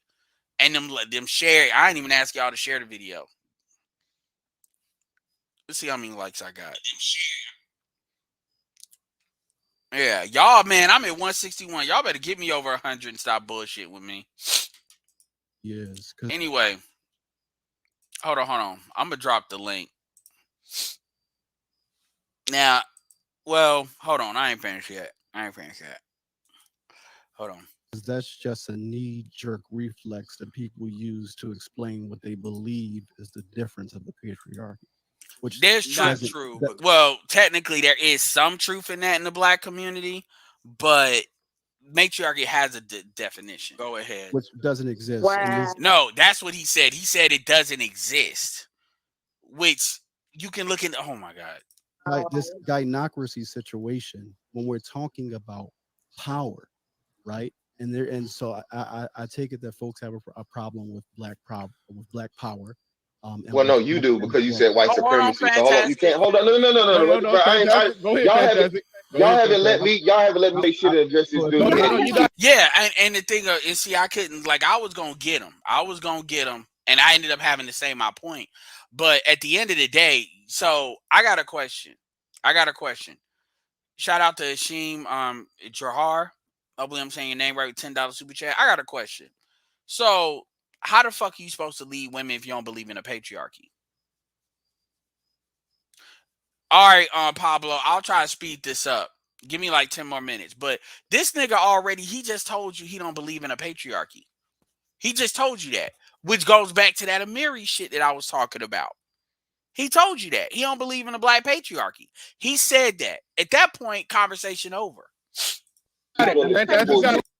There's no discipline. So hold on, brother. Trust me. No, it's not. There's no discipline, nigga. You just bullshitting. You want to use discipline as a mechanism of controlling, so you can basically run roughshod and not actually you're not arguing in good faith. I know more. There's a reason why you don't want me to speak. Go ahead. Hold on, I'm not stop going it. to say yes or no. Because that hold on, wait. No, that's not what the hell a woman got to say or what a woman wants. Black men are the only people trying to fix this shit. Ain't no Samuel Lights around here. Ain't no goddamn Martin Step and he get ordered. Again, this dude know what I'm saying. And brother, it don't matter. You got up here with your soft voice and you're trying to overtalk me, and it's not gonna matter. You are literally in a situation where the motherfucking white man has his nuts on your back and you talking about okay, so hold on. And the thing about it is, what he doesn't want to admit to, and this is the shit that fucking pisses me off, is he doesn't want to admit the fact that the white man doesn't have to have his nuts on your back because the black woman has her nuts on your back. See, black men have this fantasy where they think that with your women against you, this is the mental illness that a lot of black men and pro-black men have. They have this fantasy that somehow they're going to defeat the white man and you're going to win the black woman's heart. That's not the reality you actually live in. You live in a reality that black women, most of, they value everything they are and they have that is good through the eyes of what white people have given them, particularly white men. And they see everything they don't like about themselves in black men. Now, we can argue the biological aspects for the sexual attraction shit, but when you actually remove the sexual attraction shit, that's the only time black women act any kind of cooperative, which is why black women don't act. This is why we got this 20%, 80% on 20% bullshit, because black women fundamentally don't respect black men that they're not sexually attracted to, outside of maybe their dad, if that. And we know how respect dads generally get in the black community. So when you remove the biological function of you needing to reproduce, what do you have? I just told you. And see, dudes like that, they can't see. Guys like Jason Black, they know this is true, but they can't. But he'll sit there and try to play both sides of it. This dude actually believes that bullshit. And so he'll sit there and act like the mechanisms of the white man having a nuts on your back is just the white man beating you, and that's not how it works. That's not how it works. It's a lot more complicated. It's not even complicated. Basically, they use buffers. And I would ask him, and I should have asked him this question: who makes up the buffer class? Do you believe in the buffer class? Yes or no? Yes. Okay, who makes it up? And I would see who he picks. Because there's not enough light-skinned people to make up the buffer class, not amongst black people. And see, that's the fantasy that black people have lied to themselves with. Is it the buffer class of light skin? You know why they do that? Because they want to low-key say light-skinned men. Light-skinned men and square-ass niggas who kissing a white man's ass. Because those are narratives that allow... See, that's that bullshit, yo. But Bernard, I wasn't finished. I know, but we Like went you somewhere completely else. undercut what I was saying. Somewhere else. Because I was actually going to use the pro-black shit. All right, real quick. I'm Wally. I understand what the homoerotic references are. Yeah, like I'm talking about homo, and y'all like into the Republicanism of it. No, that's not where it's going. Well, I'm a Wally. But a homoerotic references is if you're not worshiping the black bitch, then you must be gay. That's basically what that is. And this is coming from a guy that fundamentally said a patriarchy is oppression of women. So you already know. White man nuts on your back. The white man must be in this throne. That's a yes or no question. Stop it. No, I'm not listening. You gotta say yes or no. Is the white man nuts? I'm not going to say yes or no. Because hold on. Your unwillingness to say yes or no proves that your statement is bullshit. All right, so it's as simple as this. Your argument, if I can try to decode it, I'm not even about to take the time to try to walk you down the path and make you admit it. Basically, what you're saying is because you niggas are under a system of white supremacy, you're oppressing, you're dominating, you shouldn't be saying nothing about black women. I'm not saying that you should not be saying nothing, but when we're talking about establishing black power, it's for the purposes of overturning the system that is presently dominating us as a community. Okay, hold on. Exactly. So if you're quote unquote going to, let's keep it real. You're not going to overturn the system of white supremacy in the United States of America. If you are serious about the best bet black people have is to go to the Liberian solution with the best solution. Creating a situation like Puerto Rico, that's the best solution you got. You niggas are not overturning the white man here. You're not. Point blank period. You're not. So that's a fantasy. It's a fantasy. And you're not gonna, and I know it's a fantasy because you niggas are not gonna overturn your bitches. You niggas can't even, you believe you can overturn your women, overturn your men, overturn white men with your women against you. That is some insane shit when you really think about that shit. I'm going back to you, Ed. I'm going back to you. No, you can't. I'm a Wally. No, you can't. I'm going back to Ed. I'm a Wally.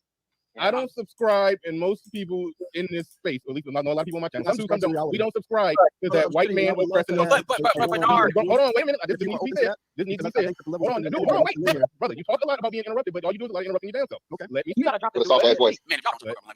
I'm going to you next. I'm just trying to say, if your criticism of the manosphere is rooted in the simple fact that you think that white supremacy is oppressing you, and some white man got his nuts on your chin, or whatever it is that you think is going on in your life, that's not going on. That's not going on in the life of productive men. I mean, you want to talk about Kevin Samuelites or whatever. I agree with the point that he made. Yes, racism exists because there's. You keep interrupting me. Come on, man. I almost went there.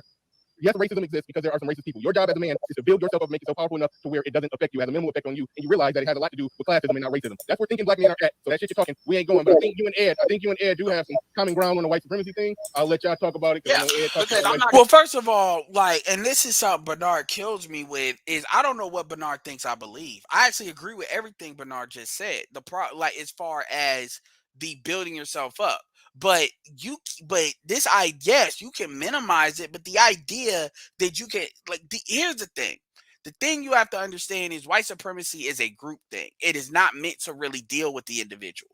It's not meant to deal with the individual that understands, how to move and not be like out there like that. It's designed to deal with the group. It's designed to deal with the law of numbers. So you don't look at white supremacy through the eyes of individual situations. You look through it through micro situations or micro outcomes. You look at it through the law of averages, the numbers.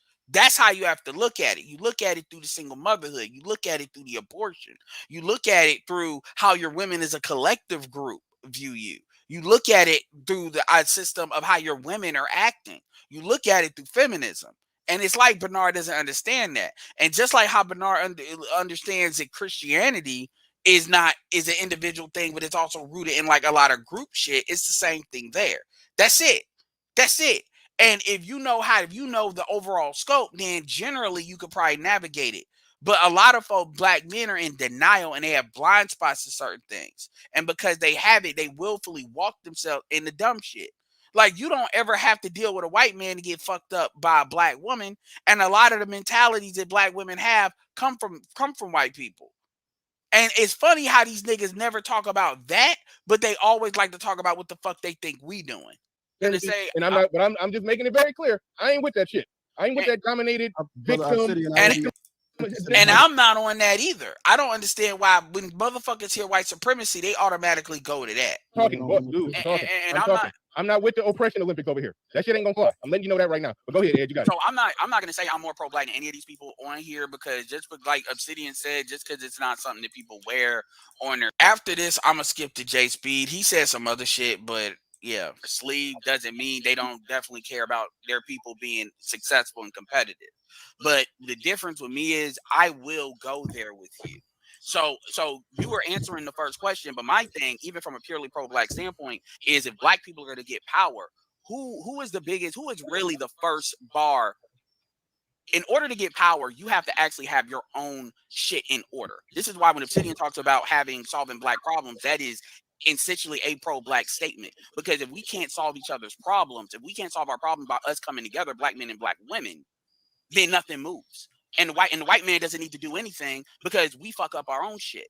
So you said that it's an other because you wanted to not say it's a gynocracy and you brought up white supremacy. I agree with you. White supremacy is at the top of all of it. But guess what white supremacy uses as its lever to keep the black community intact?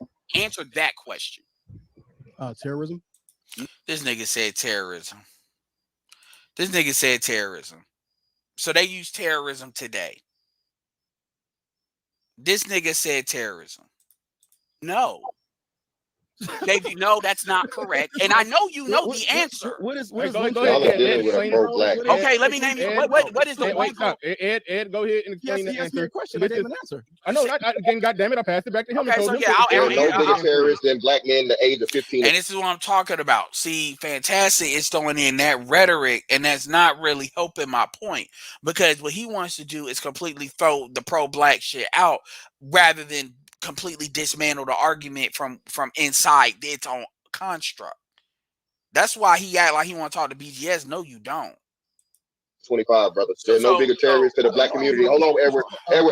Hold on, you got it. There are no bigger terrorists to the black community than black males age 15 to 25 and the single mothers that are raising them to be that way. So let me. All right, go ahead. Yeah, so let me just make the point. I'll just make the point.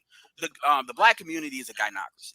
And what powers the gynocracy is white supremacy. Black women operate, and it's not just black women. You can argue the boule, you can argue 980s. It's a lot of ingredients in there, but black women are the majority population of that group. And as far as the black community is concerned, they are the buffer class to the white man. To get to the white man, you gotta go through the black woman. And this is where this is wickedly brilliant. Hold on. And he's laughing. He's laughing because again, his fantasy is you know when black women are just gonna magically come on your side. Black women have very real resources they get from the government and from shit.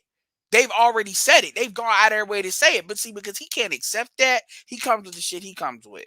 Black men will not do that, and pro-blacks damn sure will not do that. I will get a lot further with somebody like Fantastic than I will with you, because at the end of the day, you all will black out because you believe this. You all believe in permission-based leadership. You will not go. Which, by the way, I didn't hear what he said at first when he said what he said about patriarchy. I don't understand how the fuck, like, so what is this thing you think you gonna create? This like culture system, this culture standard operating procedure that's supposed to work, right? And going up against now, even though the white community isn't a patriarchy in the sense it used to be, but white women understand that their white privilege still comes from white men, and without white men, they have no white privilege. They still understand that.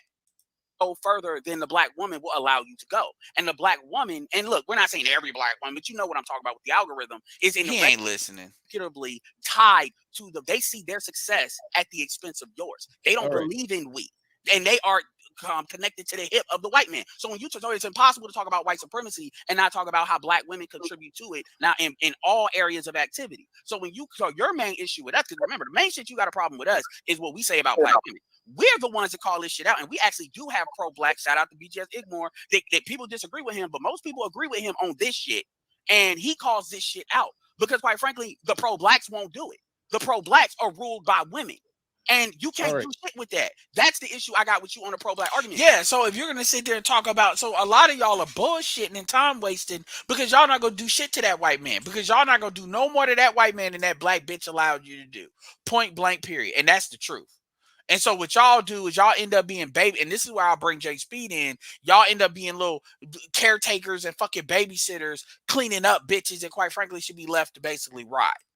So we can have almost done. We can have that conversation, but can you actually be honest about it? And this is why you got to go to the fucking before Christ and prehistory bullshit, because it dodges the shit that Obsidian was talking about from like the last 40, 50, 60 years. You know you can't win that argument, which is why you don't want to have it. And this is where all this good, bad, fake bullshit comes in, which is, by the way, why folks don't generally engage us directly, because you have to go through these things in order to make an argument, and folks just refuse to do it. Umar won't do it.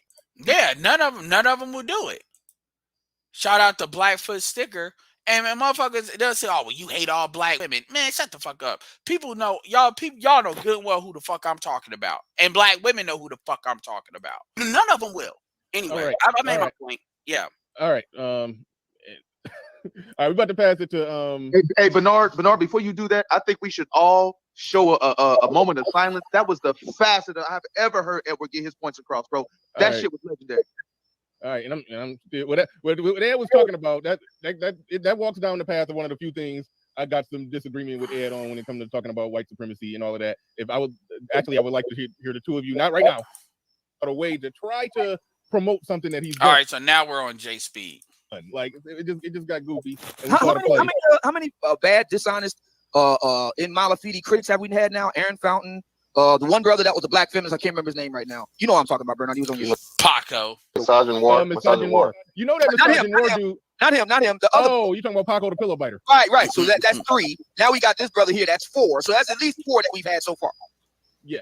Well, we're not even talking about honest truth. We're not even talking about that fucking queen maker motherfucker. I mean, it's like these fucking anti-manosphere weirdos. And like I said, these motherfuckers won't go on Profit of Thought. They won't go nowhere and have an honest debate because they know they can't. They know they can't have it. They know they can't have it. And the thing is, I'm not trying to say this with all pro-blacks.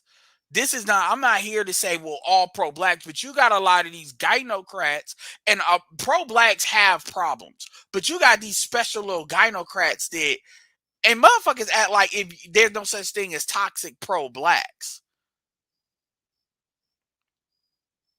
Well, pro-black, here's the problem. Pro-black has been co-opted by hood nigger culture. That's really what it is. A lot of former hood or hood shit hides behind being pro-black. Yeah, and yeah, Misogyny War called into Tanya TKO's show and gave it $200. And he said he represents the manosphere. That's what he said. What? No. Yeah, he did that. Yeah, and the thing is, you see in the lack of honor in the shit that they do. I mean, there's a lot of bitch assness in a lot of the shit that these dudes do because they can't handle an actual argument or conversation. And what they're used to being able to do is affect somebody's job, affect somebody's employment, money somehow, driving shit to maximum outrage so that a conversation can't be had. So online, where they can't really do that as easily, they don't know what to do. You can see with Kevin Samuels what these motherfuckers have done. Shout out to Vernon with the $20 cash app, much appreciated. So let's go. And look, I'm not trying to beat up on J Speed, but it is what it is. Let's go. And Pablo hasn't come back yet, but let's go. I may fast forward to that. Oh, you dirty. But I want to give y'all where it started. Something tells me that Tanya didn't have any problem taking money from the so-called manosphere. Oh no, I didn't see that part. I just watched. Oh yeah, shout out to Tanya TKO talking about because women are not allowed to have an abortion. Somehow she equates that to men need to be forcibly basically having a vasectomy. So basically what Tanya TKO dumb bitch ass is saying is men should be basically generally mutilated just because y'all don't have a right to kill a child. Thanks for clarifying how fucking rotten you motherfuckers are. And I'm going to tell you, I'm glad this abortion shit is going that way. Because you're going to find out how evil these bitches really are. Remember, most of you stupid ass niggas, y'all are defending child killers. Like straight up. And I'm not here, y'all like, so remember, when these women could do the most.com, talking about what they need to do to men and all this bullshit. Remember, black men ain't the one that's pushing these laws. That's white people pushing these laws. Notice how these fucking black bitches talk about talk about what they gonna do to black men when 85% of black men voted for the Democratic Party. I want you to understand that 85% of black men voted for the Democratic Party. They talking about giving you as a black man a vasectomy. You know, Tiny TKO would not have the nuts to say that to a white man. Tiny TKO wouldn't walk up to no white man and talk about, well, why? How would you like it if we give y'all all vasectomy? You know she wouldn't say that. And that's and to think about it. I want you to think, why would I say something? Why did I say that random shit? Because what did Amali Way, or whatever his name was, said? He said that we are taking semen pills from the white manosphere. Yet you taking some shit that really ain't got nothing to do with black men, and somehow you're retroactively applying to black men because white women are upset. White men are reversing abortion because the white population is dying.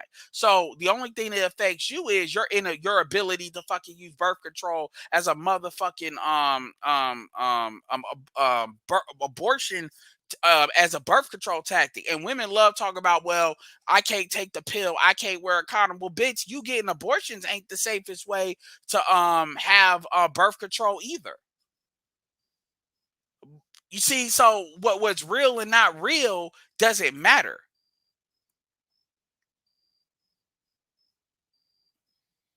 My point is that 85% of black men voted for the Democratic Party. Yet these motherfuckers will act like black men are responsible for these laws. This is shit white people are doing. And because these fucking cowardly fucking bitches won't talk against their masters, they won't say white men. Now, Tiffany Haddish, to be fair, did call Greg Abbott gay. But of course she's going to do that because she's protected by all the white people in saying that. But you'll never hear that come out of that motherfucker's mouth, that Oelier dude. You'll never hear that. I would love to get a hold of his fucking essay and read that shit. Talk about black women going their own way. Because I promise you, his idea of black men going their own way is because of the failure of black manhood. I bet you that's why he's done that. And has black women really gone their own way? Have they really done it? Black women are not getting other men. Black women are not creating families. What black women are doing is basically shitting on the black community, like with their sexual selection.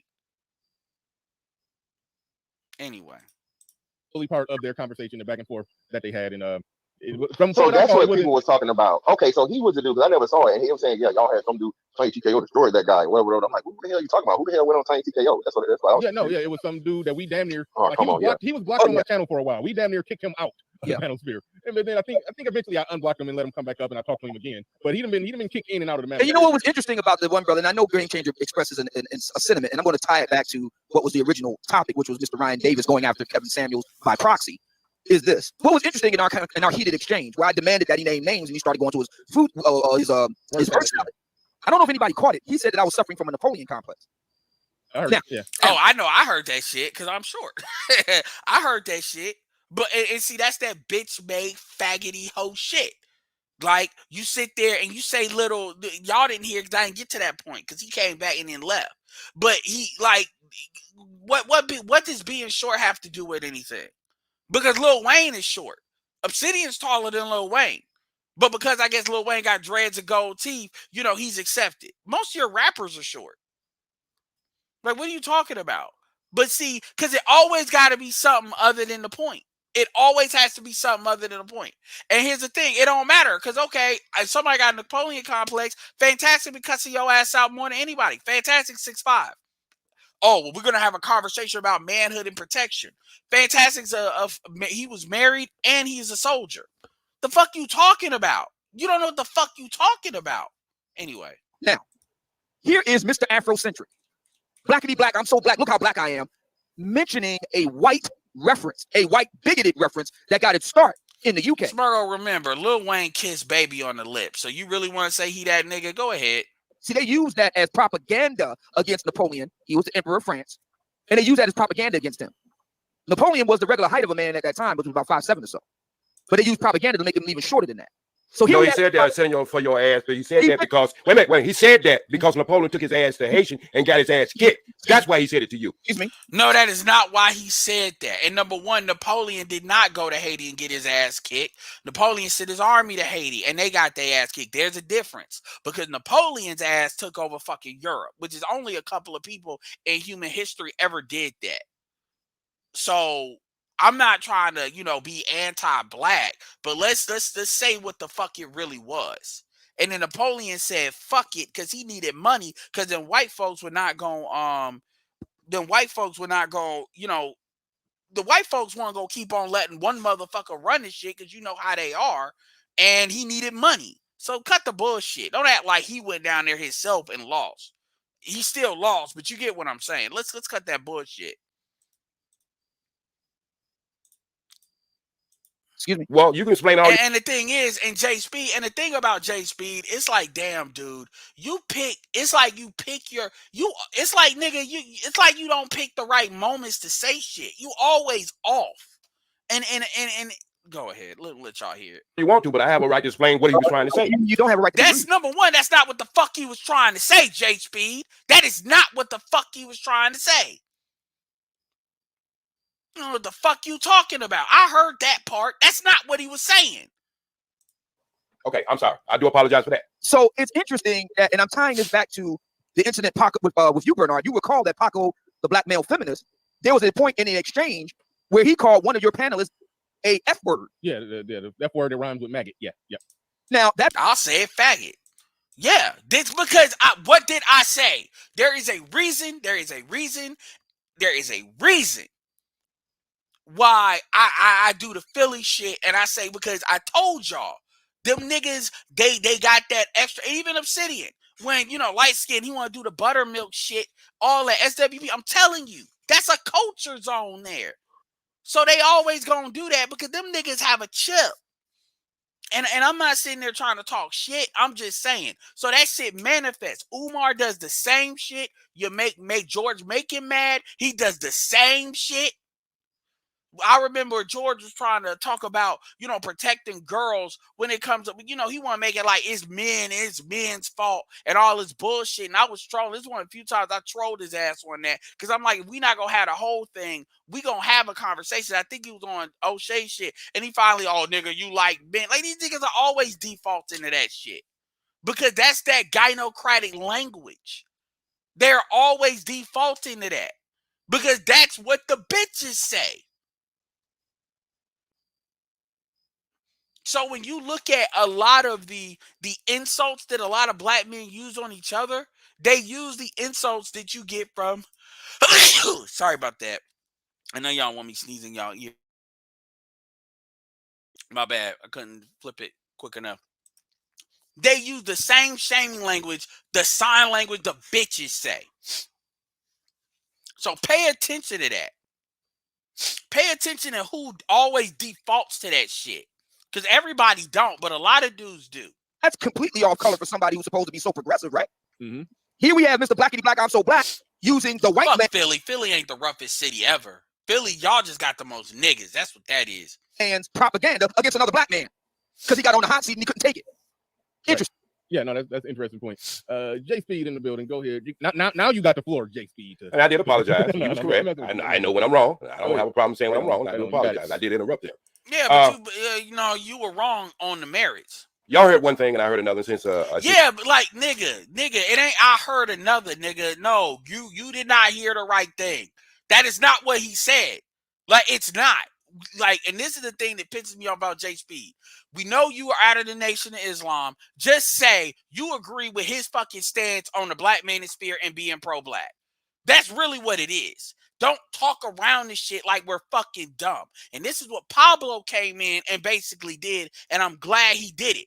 Because you couldn't hide behind respect. And then what did J Speed do? The same bullshit. Well, you acted effeminate.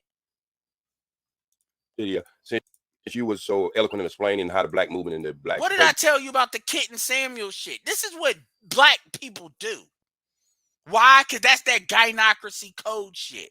Black and all. Arsenio here? Arsenio home here? Yeah, he know I don't do it just because. I'm messing with you, OG. You know I'm messing with you, OG. Go ahead. Okay, yeah. But anyway, what I want to say is, man, Most of all them guys you named out, once you tell the rest of the story, most of them died penniless. They gave their whole life and they dedicated their whole life. And the ones you were talking about, even the one you was talking about, is in jail. So let's don't make it seem like that these brothers was running down to the bank, filling up a goddamn bank account. Let's just let that be on the table. That don't mean shit. That don't mean shit. Number one. There are some people who do things not for the money. They do it for the people. And it might not be. No, some things they don't do it for the money. They do it for the validation of black females. We see it all the time. The way you would do it, it might not even be the way that you think they should do it. But we as black people, we have a right to have different opinions and different approaches to what we consider the problem. And you have a right to be wrong. For all you, I ain't gonna do like Bernard, I'm gonna hold my breath. For all you people think the goddamn internet is not free, YouTube is free. You know, it's free. People can go where the fuck they want to go at. All right. They can go in the way they want to, wherever they want to, until you own a platform. It's free. All right. So get that. Not really. We don't have to let people up. We have a right to let people up on our panels, on our shows. I don't like y'all just saw me getting pissed because of somebody didn't want to wanted to let me sit in the fucking back for like 35 minutes and think like they don't know how to look at a fucking chat. Don't believe me. What you talking about? What you talking about? People I'm just saying that when y'all thinking people can't go in different channels or go into different places. They can. No, I'm just saying. This nigga is always saying like random shit. And Jay Speed is not a dumb dude. I know he's smart, but he knows that he can't. He knows he got to talk around shit because he know he ain't right. It's some shit he feel and it's some shit he know, and he can't reconcile what he feel with what he know. I mean, what I'm saying is we put that out there. See, y'all always talking about people gaslight. There's a lot of goddamn gaslighting done over here. Every day. Hold on. Oh, wait a minute. I think you're and this nigga. So what he does is he listens to all our channel, and then he like has this shit where he just explodes, and that's what he did with BGS that one time. He want to explode because he knows in his heart what he wants it to be, but he know what it ain't. So what he want to do is try to hold us accountable for what his heart ain't being fed, and I don't give a fuck about that. Us saying not dealing with him or not letting him in the space. Yeah, he can pull up on any channel and listen. I cannot. Yeah, you're right. And not entertain him. But no, it's open to the public. That's probably the best. What I was saying more than anything, Bernard, was when you say a person don't have a right, if you don't like a place, let me tell you something. That's one thing that the pro-blacks have always did. We went where the fight is. We go where it needs the most help. We like the fucking doctor. Yeah, shit. Y'all go where the fight is because y'all don't do that. Y'all go everywhere but where y'all actually need to be and the shit y'all need to set right. Fuck out of here. We don't take the motherfucker who got a finger and got a little pin stuck in his finger. We take the people who got a heart attack. We go right into the beast and the belly. No, what you do is you deal with people that ain't got no option but to be helped because they hit rock bottom. Because you know if people got a choice, chances are they not choosing what the fuck you want to do. Because a lot of the people you helping really ain't shit and really don't need to be helped. I don't give a fuck about exceptions to the rule. I don't give a damn about exceptions to the rule. And however you want to see it, and I think it's good for a shake-up. I would prefer what was not happening here. It reminded me of when Dr. Francis West went on Donahue show back in the 70s. That's what this whole thing reminded me of today. And I would go back and I look at that so many times. And no, it doesn't. No, it doesn't. That's not what that is. The problem is this dude did not come in here. This dude promoting his show. This dude basically was disrespecting us the whole way fucking through. And I look where we at today, and I see a lot of things that she spoke about and talked about. We're right there in the quicksand of it now. And you know, and a lot of people look like her and look like me and look like some of the people on this panel rejected her then, and a lot of you still rejected her. Bullshit. Most black men did not reject Dr. Francis Cress Welsing. It was the bitches. But again, he can't say that. You know, rejected her now. You know, just because you don't, it's not part of your prescription. You don't feel like it don't affect you. Don't mean it's not out there affecting other people. And sometimes you be thinking things ain't affecting you, but it really is affecting you. You know, so that's just the way I look at it. You know, I mean, y'all say that, that you the black manosphere. Well, when you use black people, it remind me of the slogan of Black Lives Matter. Like somebody own that. Who own that? Nobody owns that. First of all, pro-blacks think they own that. That's why they got a problem with the black manosphere in the fucking first place. That's really what the issue is. That's why you got motherfuckers ain't talking about Jason Black like that, but Jason Black want to say the loser sphere, we kissing white ass. They like, oh my God. Put black people. No, I understand the pattern, Mr. Fantastic. But one time you put black people and you use us as a whole, or you use us as men's or whatever, you can no longer own that. I mean, the only thing you can own here is when you go in something synthetic and you. And this is an argument that doesn't mean jack shit. Like you keep like the thing that gets on my nerves about Jay Speed, he does the same shit Georgia Boy does. He wants to find every way to be contrarian. Like in this chat, in this video, Georgia Boy talk about I'm biased. I asked him, how am I biased? Give me a couple of examples how I'm biased. Because I want to know. He don't know. He said, so you don't think you biased? I'm like, these are feelings. These are emotions. Y'all are feeling. Y'all are feeling. And I'd rather y'all just fucking say that and stop fucking wasting my goddamn time.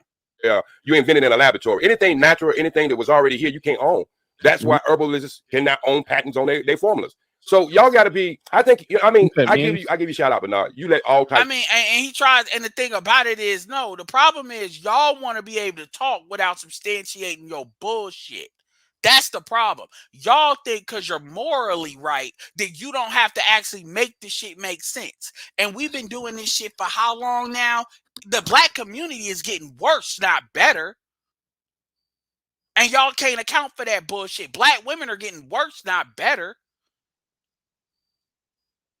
The fuck are you talking about? People on your panel. Your show is a little different. But if you think that brother was coming in here to dig in the dirt and start to act like, you know, like we act in these channels, because most of it is entertaining, he wasn't gonna do that. He wasn't gonna let y'all flip him like that.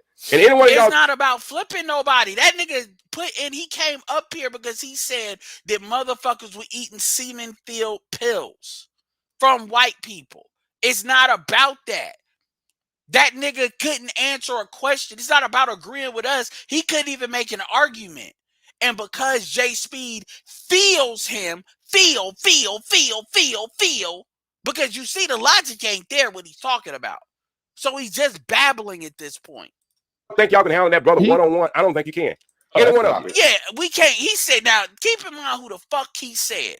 Bernard, Fantastic, The Prophet of Thought, Obsidian, and Game Changer.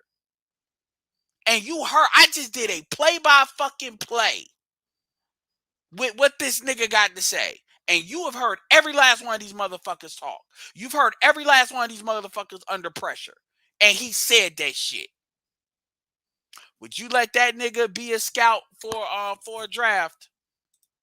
I don't like nonsense. And I ain't gaslighting. I'm talking about a good one-on-one. I'm talking about a good one-on-one. Y'all would have a hell of more time when you got 15 people busting in. No, the truth is the 15 people helped him out. And that's one thing that I said. He don't want nobody one-on-one, because if you one-on-one, now you got to actually address the shit as it is. You can't, it ain't going to be no interruptions. I almost got him on a couple of questions, because all he's going to do is I'm going to ask him a question. He's going to tell me a story. And the reason why, and by the way, Jason Black has talked about that too.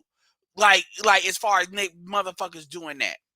He's going to tell me a story because his idea of the story is to turn around and make me forget I asked a question so he could then ask me a question without answering. That is some hoe shit. And if you keep on saying, but you didn't answer my question, then he going to act like you don't understand. That's what he does. A lot of Africans do that shit on the Pan-Africanism bullshit. And see, that shit works on women if they want to if they like how you look. That shit don't work if they ain't trying to hear what the fuck you say anyway. Taken from one. And think about it. Jay Speed was not up here. This nigga is listening with his heart. And he's caping for a motherfucker that he don't know because he identifies emotionally with the bullshit rhetoric he did. And this is what I would ask Jay Speed. If he hears nothing else, I hope he hears this shit. That motherfucker said a patriarchy is oppressive to black women. I would argue the closest thing to a true patriarchy that black African-American men have right now is the Nation of Islam. So by his definition, the Nation of Islam is oppressive to women. That's the nigga you fucking caping for.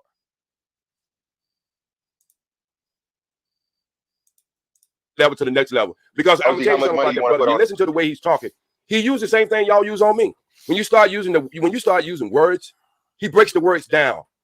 That's what he do to y'all. And y'all can't take it. Y'all can take it when y'all do to other people. He was not breaking words down. He was redirecting.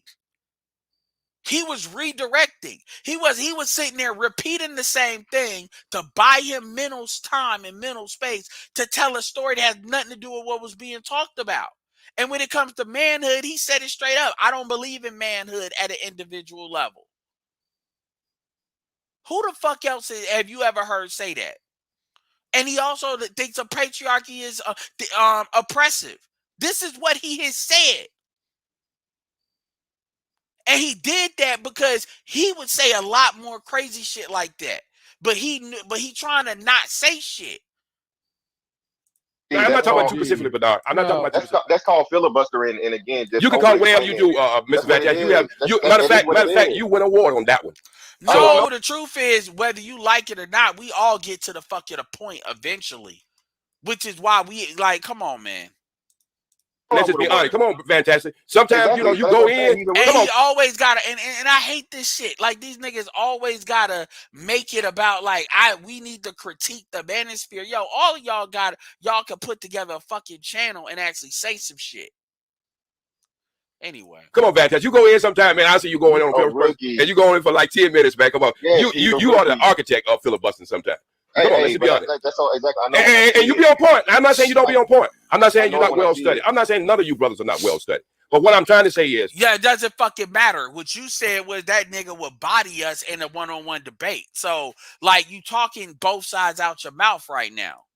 Like, you really act like, and this is why I like these play-by-plays, because it really helps you go, like, I wish somebody would do this. Like, I remember what, I'll do a play-by-play on somebody doing a play-by-play on me. Fucking Ty City was the one that tried to do it, and Ty City's thing he kept on coming back to was, well, because I ain't saying because the bitch got tattoos, because I like what she has to say, and I think she can speak to motherfuckers that live that life and at least bring them closer to what common sense is. You know, something. I'm a hypocrite. That sometimes it's good to have a shake-up. Sometimes it is good to have a shake-up. It's not about having a shake-up. His whole predicament is, and he's coming from the perspective of we all say the same shit. We all don't agree with this. Even when I was on the panel, what did Bernard say? He don't agree with me on the manosphere shit. I've challenged Obsidian on a lot of stuff. Me and Game Changer have beefed for like a hot second. I don't agree with Fantastic everything on the political shit. I've said Fantastic gets the female shit. He don't get the race shit. So we don't all. So what the fuck are you talking about? Because sometimes you can get in your own way. Sometimes you can't move yourself out of the way, and you can't advance because you think this is nigga babble. Your advancement that you have at the moment, you are having it, but you know there's so much more we need to grow. And sometimes shake up is okay. I mean, I learned a lot from you, brother. But don't look. I can't. I don't know another brother. I don't know about OG. Let me ask you this. Are you subscribed to that dude?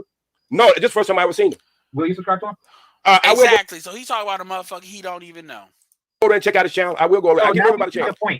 This is how you get motherfuckers like Brother Polite infiltrating shit. This is how you get that shit, because these niggas, they listen with their heart. Why he came here? Yeah. No, but I'm just saying, I don't care who. Game Changer.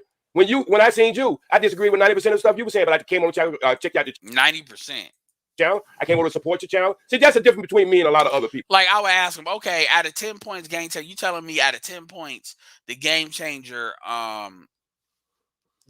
says 9 out of 10 you disagree with. Are you fucking serious?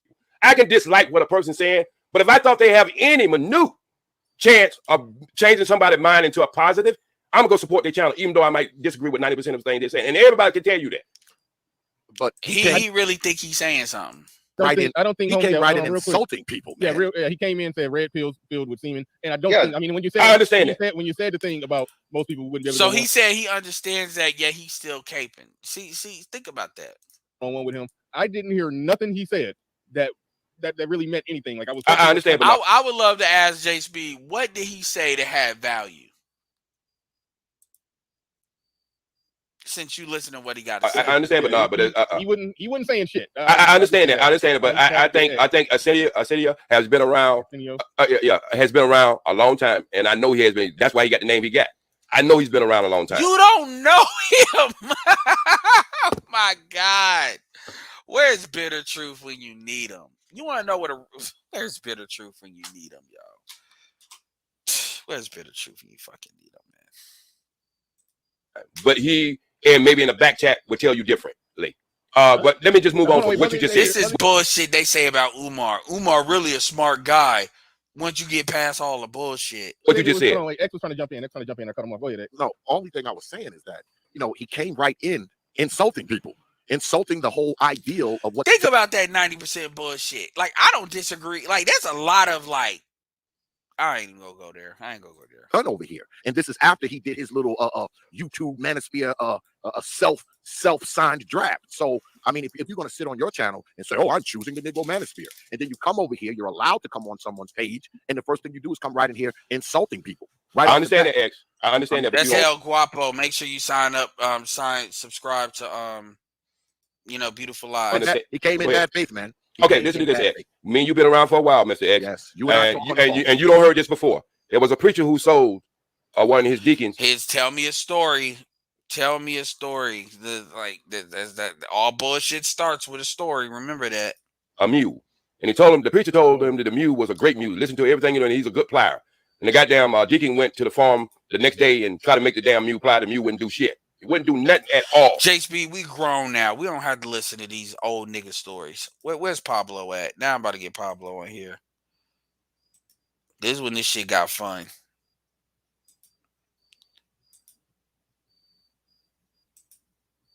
All right. Either. That's not an argument.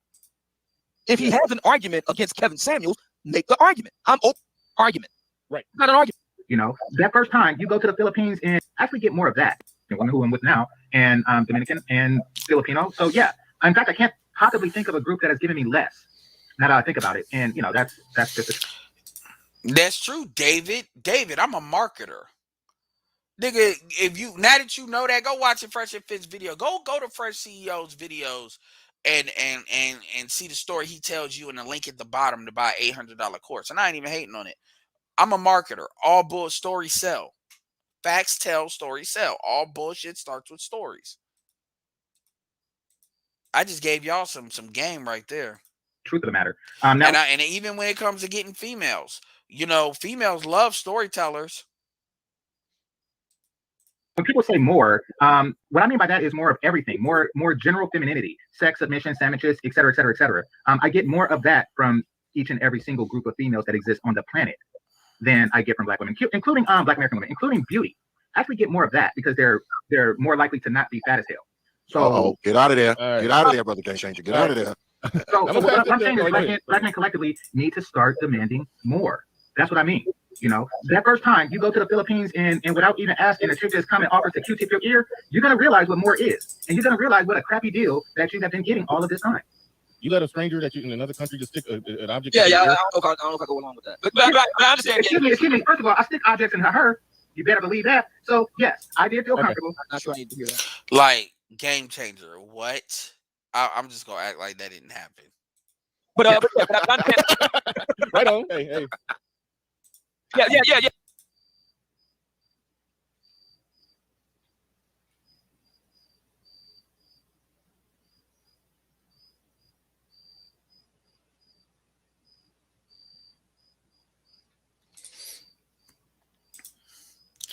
Shout out to other $10 super chat, Hashim Jahar. This space exists because of past failure to address internal issues between Black men and Black women. Previous efforts had merit, but still failed because the truth is ugly and they didn't want to face it. No, absolutely. And see, that shit starts with, so what they want to say is they saved the motherfuckers. Actually, yeah. Yeah, I mean, Game Changers makes a really good point. To bring it back around to Ryan Davis, the problem I have with him, and again, he says that he made a part 2 where he more directly addresses Kevin Samuels. To date, I have not been able to find that part 2. If anybody digs it up, let me and Bernard know, and we can take it from there. But based on what he's done so far, and I found it on Facebook, I presume you did too, Bernard. The problem I have with Ryan Davis, number one, he's piss poor at making an argument. I have no judgment with regard to how good or not of a comedian he is. I don't know. But when it comes to making an argument, he get F. He did not formulate an argument. You addressing a undifferentiated, amorphous, nameless, faceless group in the peanut gallery is not an argument. Right. Not an argument. Exactly. That's a harangue. And Black people, in this case, Black men, I'm not proud to say this. Too many of us don't know what an argument is. Many of us think it would just fire up wherever we are on social media and we just start speaking into the ether. That's not an argument. If he has an argument against Kevin Samuels, make the argument. I'm open to being persuaded. Make the argument. Make the case. He didn't do that. Agreed. All right, we're about to go to Pablo. We almost about to wrap this bad boy up, but Pablo was challenged directly by OG J Speed. Yeah, and this is where J Speed fucked up. But let's go. Something out there that I don't think adequately represents your. I'm talking like him. I said represents your position. So go ahead, Pablo. You got it. So look, I don't think J Speed understood my question that I posed in the chat. My question to him was in reference to him saying, well, I listened to both sides. Shout out to y'all that subscribe to Beautiful Lies. Right? Well, I listened to both sides of the argument, what the men are saying, what the women are saying, what the pro-blacks are saying, and this and that, right? Okay, fine. So my question to him was, okay, you listen to both sides. Now, which side are you on? See, after I've listened to all of the... I gotta stop the show, Pablo. Damn it, I'm still that. Because I do listen to both sides, and I'm very objective, but you raised a good point. You listen to both sides, but what side are you on? Because I know what side I'm on, but I am going to listen to both sides and respond to both sides. I know where I stand. See, when people try to pull that I listen to both sides stuff, but they're not being clear about which side they're on and where they stand on a particular issue, you know that they could very well potentially be on some bullshit. J Speed is in the back, and goddamn it, J Speed, you knew I was trying to get off of here. So I'm going to let Pablo finish his point. I'm going to let Pablo finish his point. I'll let you up after you get done, J Speed. I don't even want to back and forth to keep us on for another hour. But go ahead, Pablo. I fall on the side of black men. I'm a black male supremacist. I fall on the side of black men. Unless some extraordinarily, unabashedly, irrefutable evidence comes along to push me off my square, I fall on the side of black men, particularly in the black manosphere. So whatever them chicks are talking about, I don't care if they're here or in Medellin. I fall on the side of my brothers. And I don't move off of it. Like I said, unless you come to me with some real serious shit, I ain't moving. So J Speed has yet to tell me, after listening to all of the evidence, whose side are you on? They had an old Negro spiritual that says, which side are you on? Which side are you on? All right. So, all right, hold on, no, Joe, you don't let J Speed respond. I just kept him back there. Well, he had to turn his camera on for it. No, I ain't gonna have to turn my camera on for this. All right, keep it quick. Okay. Keep it quick. Wait a minute. See, one thing about me, and people who like me or hate me, one thing I'm gonna say is, J Speed gonna fall on the side that he think is the truth. I don't give a fuck if it comes from a Klan member or goddamn. That's a goddamn lie. Stop it. With the Klan member shit. He's a skinhead, woman, child, or whatever. I fall on the side is what's right. Now you just heard this nigga cape for that bullshit. You could listen to any 5 seconds of what that or Willie A dude was saying and know that shit is straight cap. And you, man. Okay, now, right so now who is let me now, finish. now what and who is right? Okay. Again, stop tap dancing. You don't want tap dance, brother. You don't want to go across seas and tap dance. I tap dance. Just said this is old nigga fight round 2. The first one was J Speed versus BGS, not J Speed versus Pablo. Y'all get your votes in. Whose side I was on? Wait a minute. I just said whose side I was on. I'm on black men's side. I'm gonna be able to get out what I need to say. Thank you, sir. What I'm saying is, them niggas always say that. That's how you know a nigga on the ropes when he starts saying that shit. I listen to throw the damn towel. Everybody, even a broken clock is right twice in 24 hours. I try to get out from J Speed listens to RBR too. Whoever I'm listening to, the most thing that I can take away from it and use it and apply it to my life to help me or others. But if you believe that you can only just deal with the side of the man, well, then you are very narrow-minded, because women do have a part in raising men. And so if you don't get them right, they still could be steered wrong. So if you don't give a fuck and you don't care. Wait. J Speed, you still tap dancing? I'm not tap dancing, brother. You and Sammy Davis Jr. It may be tap dancing to you, but I got for a man who have 5 children and not one of them in jail. Wait a minute. And see, that's a low bar, J Speed. That's a low bar. And see the importance of family. I'm in the side of the family. That's what I deal with, brother. And I deal with the family. So wherever you want to deal, if you want to deal with pussy and how good you can have it and how good you can have a woman submit to you just to give you pussy, that's your game. My game is family. Anything about that, J Speed? My game is family. My game is family. You can't have men without having family. That's the problem with our community. And you gotta have men. That's our problem with our community. We have a bunch of men. We have a bunch of men who's been raised by women with no influence from other men. And we just want to totally separate and try to do the same damn thing they did for the last 50 years. It didn't work for them, and it's damn sure ain't gonna work for us. If we ain't talking about the family, we ain't talking about a damn thing. Pablo, are you pro-family? Are you married? Absolutely. I have a family.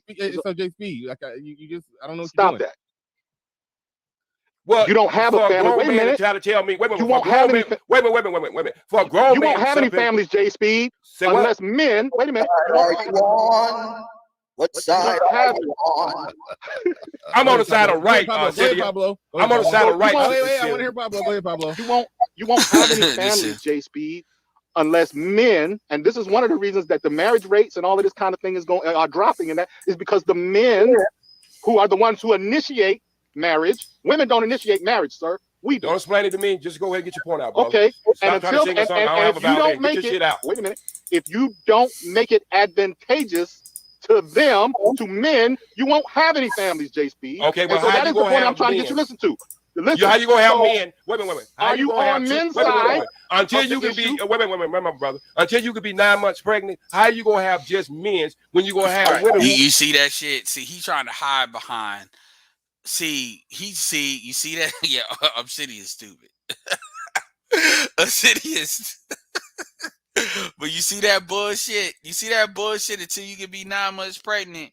See, that's that gynocracy bullshit right there. And keep in mind, guys, you see I'm telling you, that's really what it is. The real issue is you got niggas that really don't believe in patriarchy.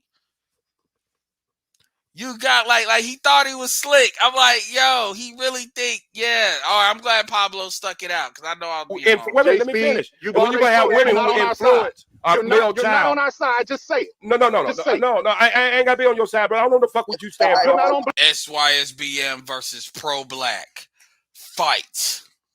I know what you're talking about on the internet. I don't know what the fuck you stand for. I got my receipts. You're on the side of the community. No, I got my receipts. See, this nigga that's that Nation of Islam shit. I got my receipt, nigga. You cleaning up bitches, washed up bitches don't mean shit. I'ma say it, nigga. That's wasting time as far as I'm concerned. Yeah, remember, see, I don't know what the fuck you stand for. I know what you get up here and talk about, but I don't know what the fuck you stand for. Well, we know what you stand for because you sat there and who you taking up for. So what the fuck I just told you what I stood for. Real quick. I gave you an answer. It sounds like I gave J Speed an answer on whose side I was on. I'm on the side of black men. Now, whose side you on? J Speed, it sounds like your argument only makes sense if Pablo's argument is that J Speed about to get mad. Then you would have a valid point. But I don't well, he act as if, excuse me, with no disrespect. He act as if every man got their shit together today. Let's just say that. That's not what I said. Oh my God. And oh my God, yo. So this is where I started to say, okay, well then y'all black women, y'all just need to date out. Let me finish, brother. Goddamn. In general. Hey, let me finish. Goddamn general. That is such a disingenuous argument, my nigga. That is a disingenuous argument, my nigga. Whatever you are, let me finish. Okay. If every man got their shit together and our women are still fucked up, all right, when the lesson starts for them? So every man has to have their shit together in order for you to be on the side of black men? No, I'm already a man. I don't have to be on the side of anything. I'm not side piece. Which is actually not true because as somebody that's pro-black, who J3 would say, just because you black don't mean you can't be against black people. So you being black don't automatically mean that shit. I'm a man, brother.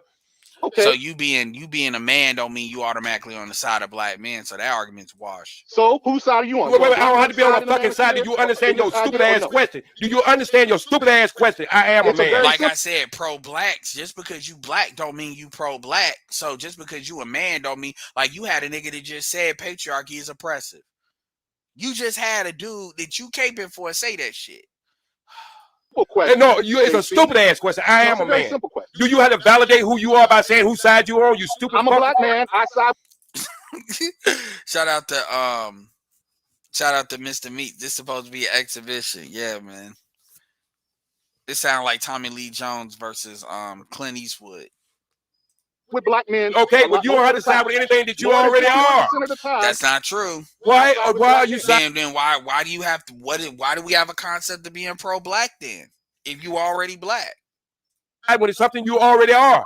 Exactly. So okay, then you on the side with it. That's who you are. So now, yes. So tell me, whose side are you on? Oh man, do you not listen to yourself? Okay, OG. Let me frame the question a little better. Hey yo, Pablo gets gold star for staying on message. That nigga, he getting loud. He said, "Yeah, I got it. Yeah, go side." You see how he was getting mad? Well, see, that's what that other dude was trying to do. See, if it wasn't so many people arguing this bullshit, you know, he was trying to tell that story. And you tell the story, you come right back to it, he get frustrated. Who's on first? I'm not even about to do this. I think the correct question may be, who do you think is mostly right in these discussions? In these discussions in the manosphere, the men are right. Okay. With all the problems that they're having in our community, I haven't heard one that was a lie. They are right. That's why I hang over here. Okay? So, they are right. So why are you always over here as an antagonist then? Because, like, you know, he ain't Thanos, but he like Loki. These niggas are like Loki. Like, they own the team, but they also, like, they could turn on the team, you know? And it's like we supposed to be like Thor. Like, you know, I'm Thor from Thor Ragnarok, where I finally accept you niggas are never gonna learn. Y'all niggas expect us to be like Thor from the first movie. But I'm saying at the end of the day, say it, J Speed. It will free. That's me taking semen pills. that's dumbass. You say it. Go ahead. Say it. You sound like a little female now, bro. Come on, J Speed. You and when in doubt, sign language. You sound like a female. All right. Somebody don't whoop your ass to death. Somebody don't whoop some female, some black woman don't whoop your ass to death, and then you ain't got over it yet. And you can't, you know what? And you can't get your manhood back by over there with trying to get yourself a banana split. J Speed. Oh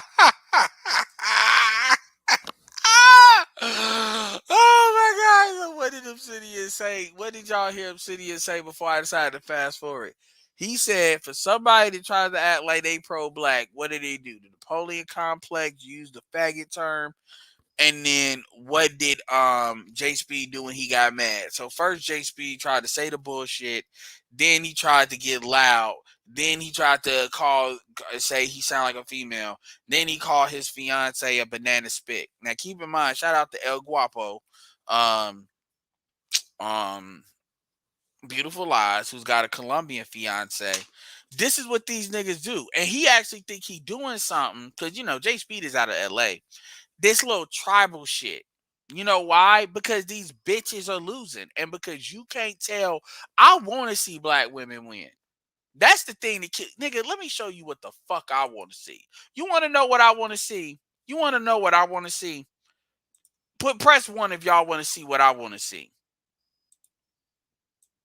This is what I know black women could be if they would just shut the fuck up. JSP half the time I always be thinking he drunk.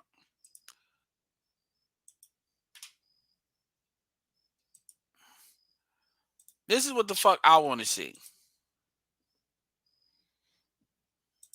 This is Haley. This is not the chick.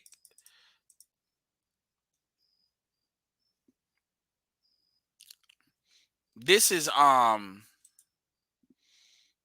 other sister. This is what I want to see. You know what I'm saying? And so my point is, and I ain't talking about her out there like that, but you get what I'm saying. Black women can win. He said, you in the wrong country then. Haha, you stupid. My point is, the thing about J Speed, it always comes out. And I didn't hear that at first, because I did hear the end, but I didn't hear him say that. This little tribal bullshit, these feelings. I'm like, I'd rather y'all just be out with it and say what the fuck y'all really think and stop waiting for this shit to blow up. That's Chloe Bailey's sister, Haley Bailey. You know, the other chick. That's the chick that's supposed to be Ariel from The Little Mermaid. The you know, and it's like, yeah, man, yo, banana spit. I mean, why even say all that? Why even say all that? Like, as a man, why say all that? because you speaking through the soul of these chicks. I'm not trying to say Jay Speed is a female. That is not what I'm saying. But what I'm saying, I'm not saying he's being bitch man. I'm not saying that. What I'm saying is that gynocracy shit, that culture influences that. It does. He really think he morally right by saying that. Basically, a black bitch that did something to Pablo, so he went to go get a banana spit. That's basically what he said. This is the nigga that's supposed to be Pan-Africanist, like his idea of being pro-black, because his idea of protecting black women is basically sounding like ones, using the same language as them. They're the ones running the fucking community.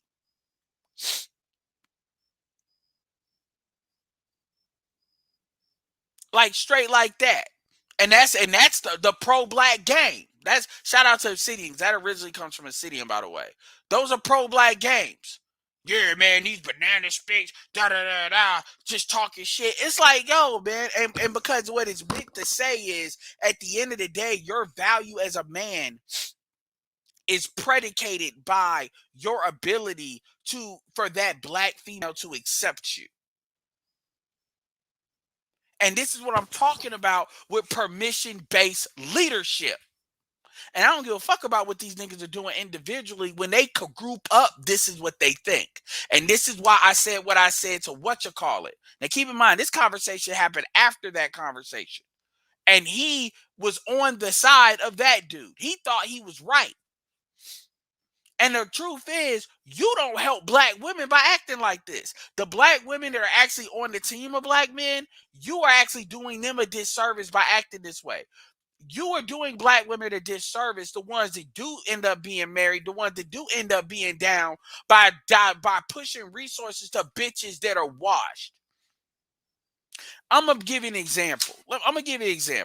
So take Nick Cannon, for example. And people have made a lot of hate on Nick Cannon. Nick Cannon makes all these arguments, having all these kids. No matter what anybody want to say, and yeah, it's his life, it's his money. But honestly, Nick Cannon is doing his kids a disservice. The more kids he has, the more he's diluting generational wealth and income to all these random ass motherfuckers with these random ass bitches. Now, granted, his kids with Mariah, they pulled from him and Mariah. That's true. But the third kid, the fourth kid, the fifth kid, like all that shit is diluted. There's more people that's going to deal with his estate, more people that you got to play games. And by the way, these motherfuckers are raised by different females, and we know how that go.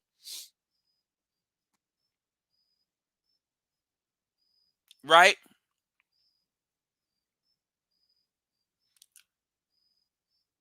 Right? No, it ain't a banana split. It's a banana spick. It's a racial term.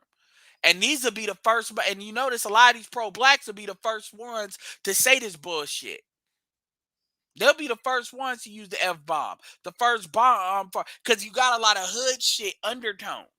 Because they really protecting hood, and a lot of them are protecting hood nigga culture. Understand something. You clean up a bitch that is fucked up her life, you are low-key protecting that culture, because you're basically serving, rather than letting Darwinism handle that shit, you're saving their ass.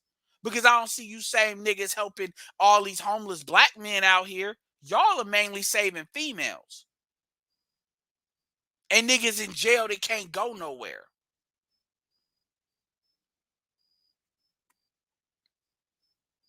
That's really what it is. And so when y'all get mad, y'all always tell the truth as to what y'all really think. That's why I trolled George Macon that one time on that shit. Because they always default to that. They always default to that because that's who the fuck they are. That's that hyper masculinity. Oh, nigga, you ain't getting bitches. You must be gay. You can't handle a black woman.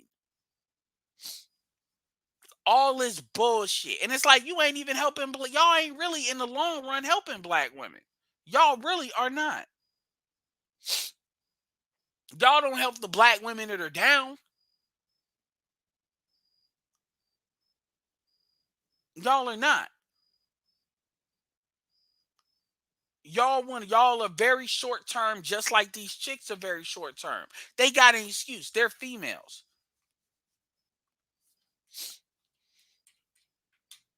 And this is why J Speed got into it with BGS, because J Speed has always felt like some type of way and felt like BGS is a traitor. That's really what it is. That's really what it is. And the truth is, these dudes will hold these feelings in, and then the shit will just bubble the fuck out.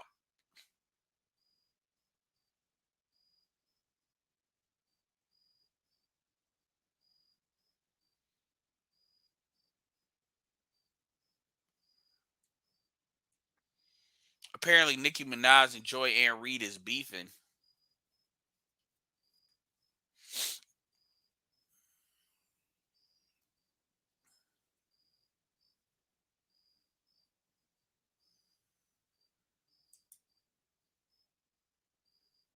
These niggas. And that's really what it is, yo.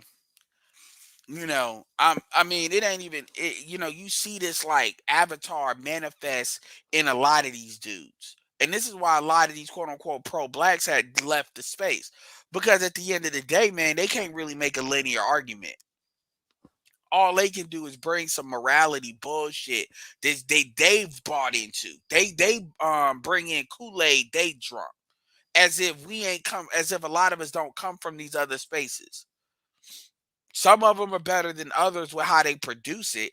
Because even like Jason Black is just smart enough to try to, oh, well, y'all are losers. They're selling bullshit. They're kissing white ass. You ain't seen not one. You rarely see white people come in our space. Yet it's always, and we have sacrificed a lot of potential growth for that.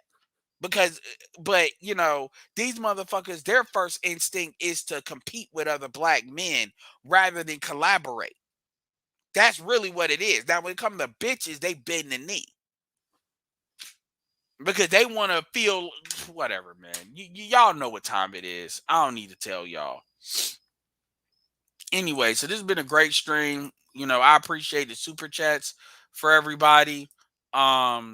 We did this for what, 2 hours? Hey, just 2 hours and 20 minutes. 2 hours and 20 minutes. Appreciate the super chats.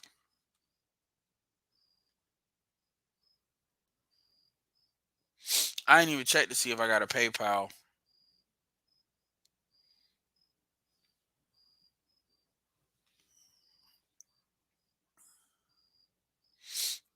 right. PayPal is in there. I'll start adding that as well. Yeah, you did miss a good one, Texas, but that's what the replays are for. Also, fun fact, you all can play it at higher playback speed, even if the video's still live, if you go back into it. I've done that plenty of times to catch up to the video. No, well, it ain't. Well, Trail Bentley, that's not what I'm talking about, but I am adding another perspective to that.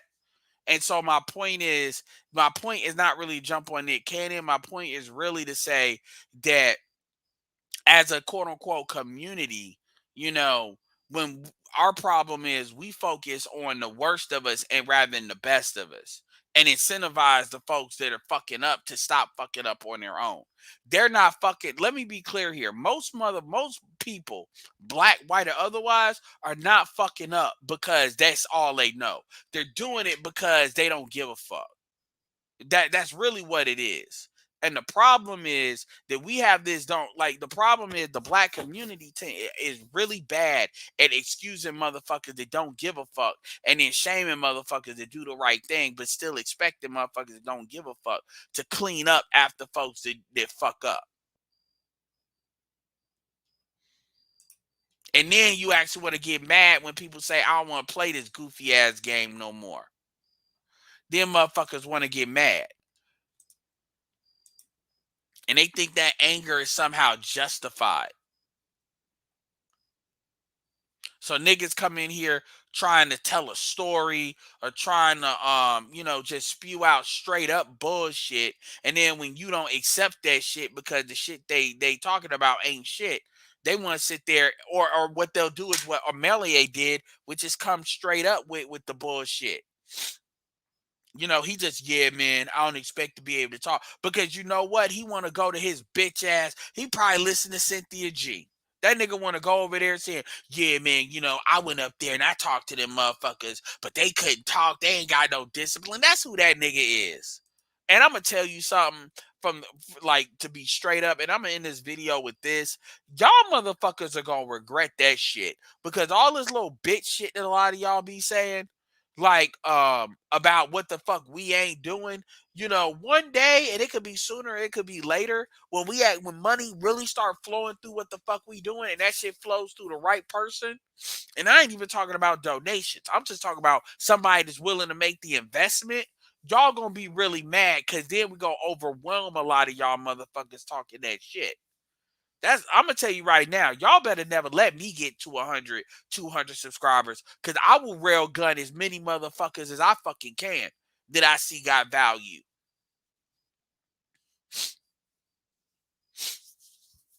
I will blow up as many people as I fucking can that I know is on some point. I'm dead ass serious. Y'all better never hope I get that damn barbershop operation going, as far as getting getting people to actually promote in that shit. You better hope that shit don't happen, because if that shit happen, it is game over. It is game over. Like, I'm telling you that right now. So anyway, it's been a great show. We're gonna end it at 2:25. And this is another episode of Everybody Hates Black Men. Make sure y'all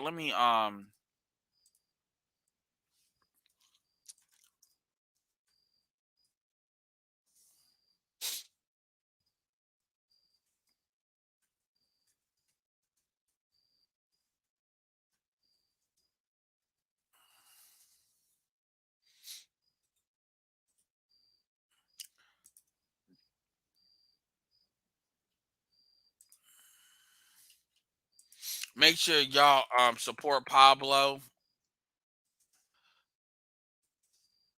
especially since Pablo, so at least give him especially he gave, you know, represented. Pablo is at 555 subscribers. Let's try to really drive and get him over 1,000.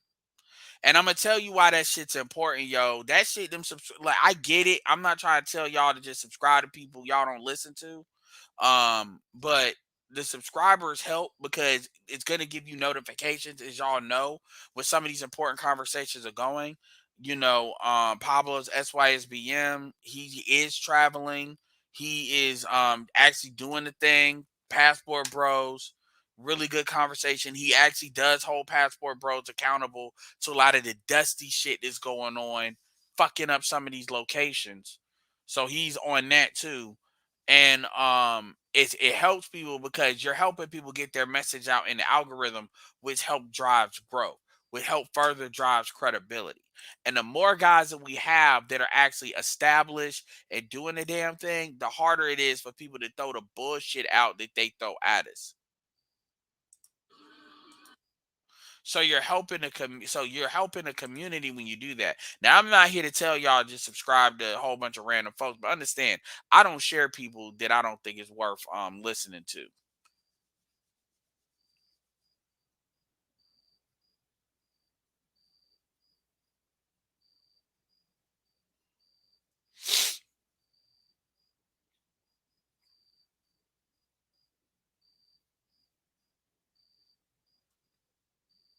So,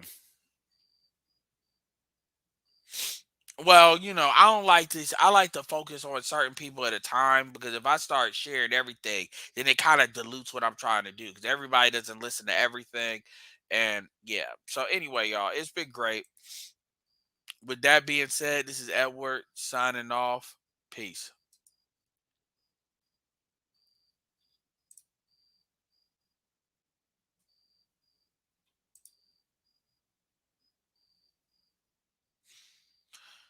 Man, Shane, chill the fuck out, Shane. Stop, don't be calling, like, Pamela's cool people. Stop doing that.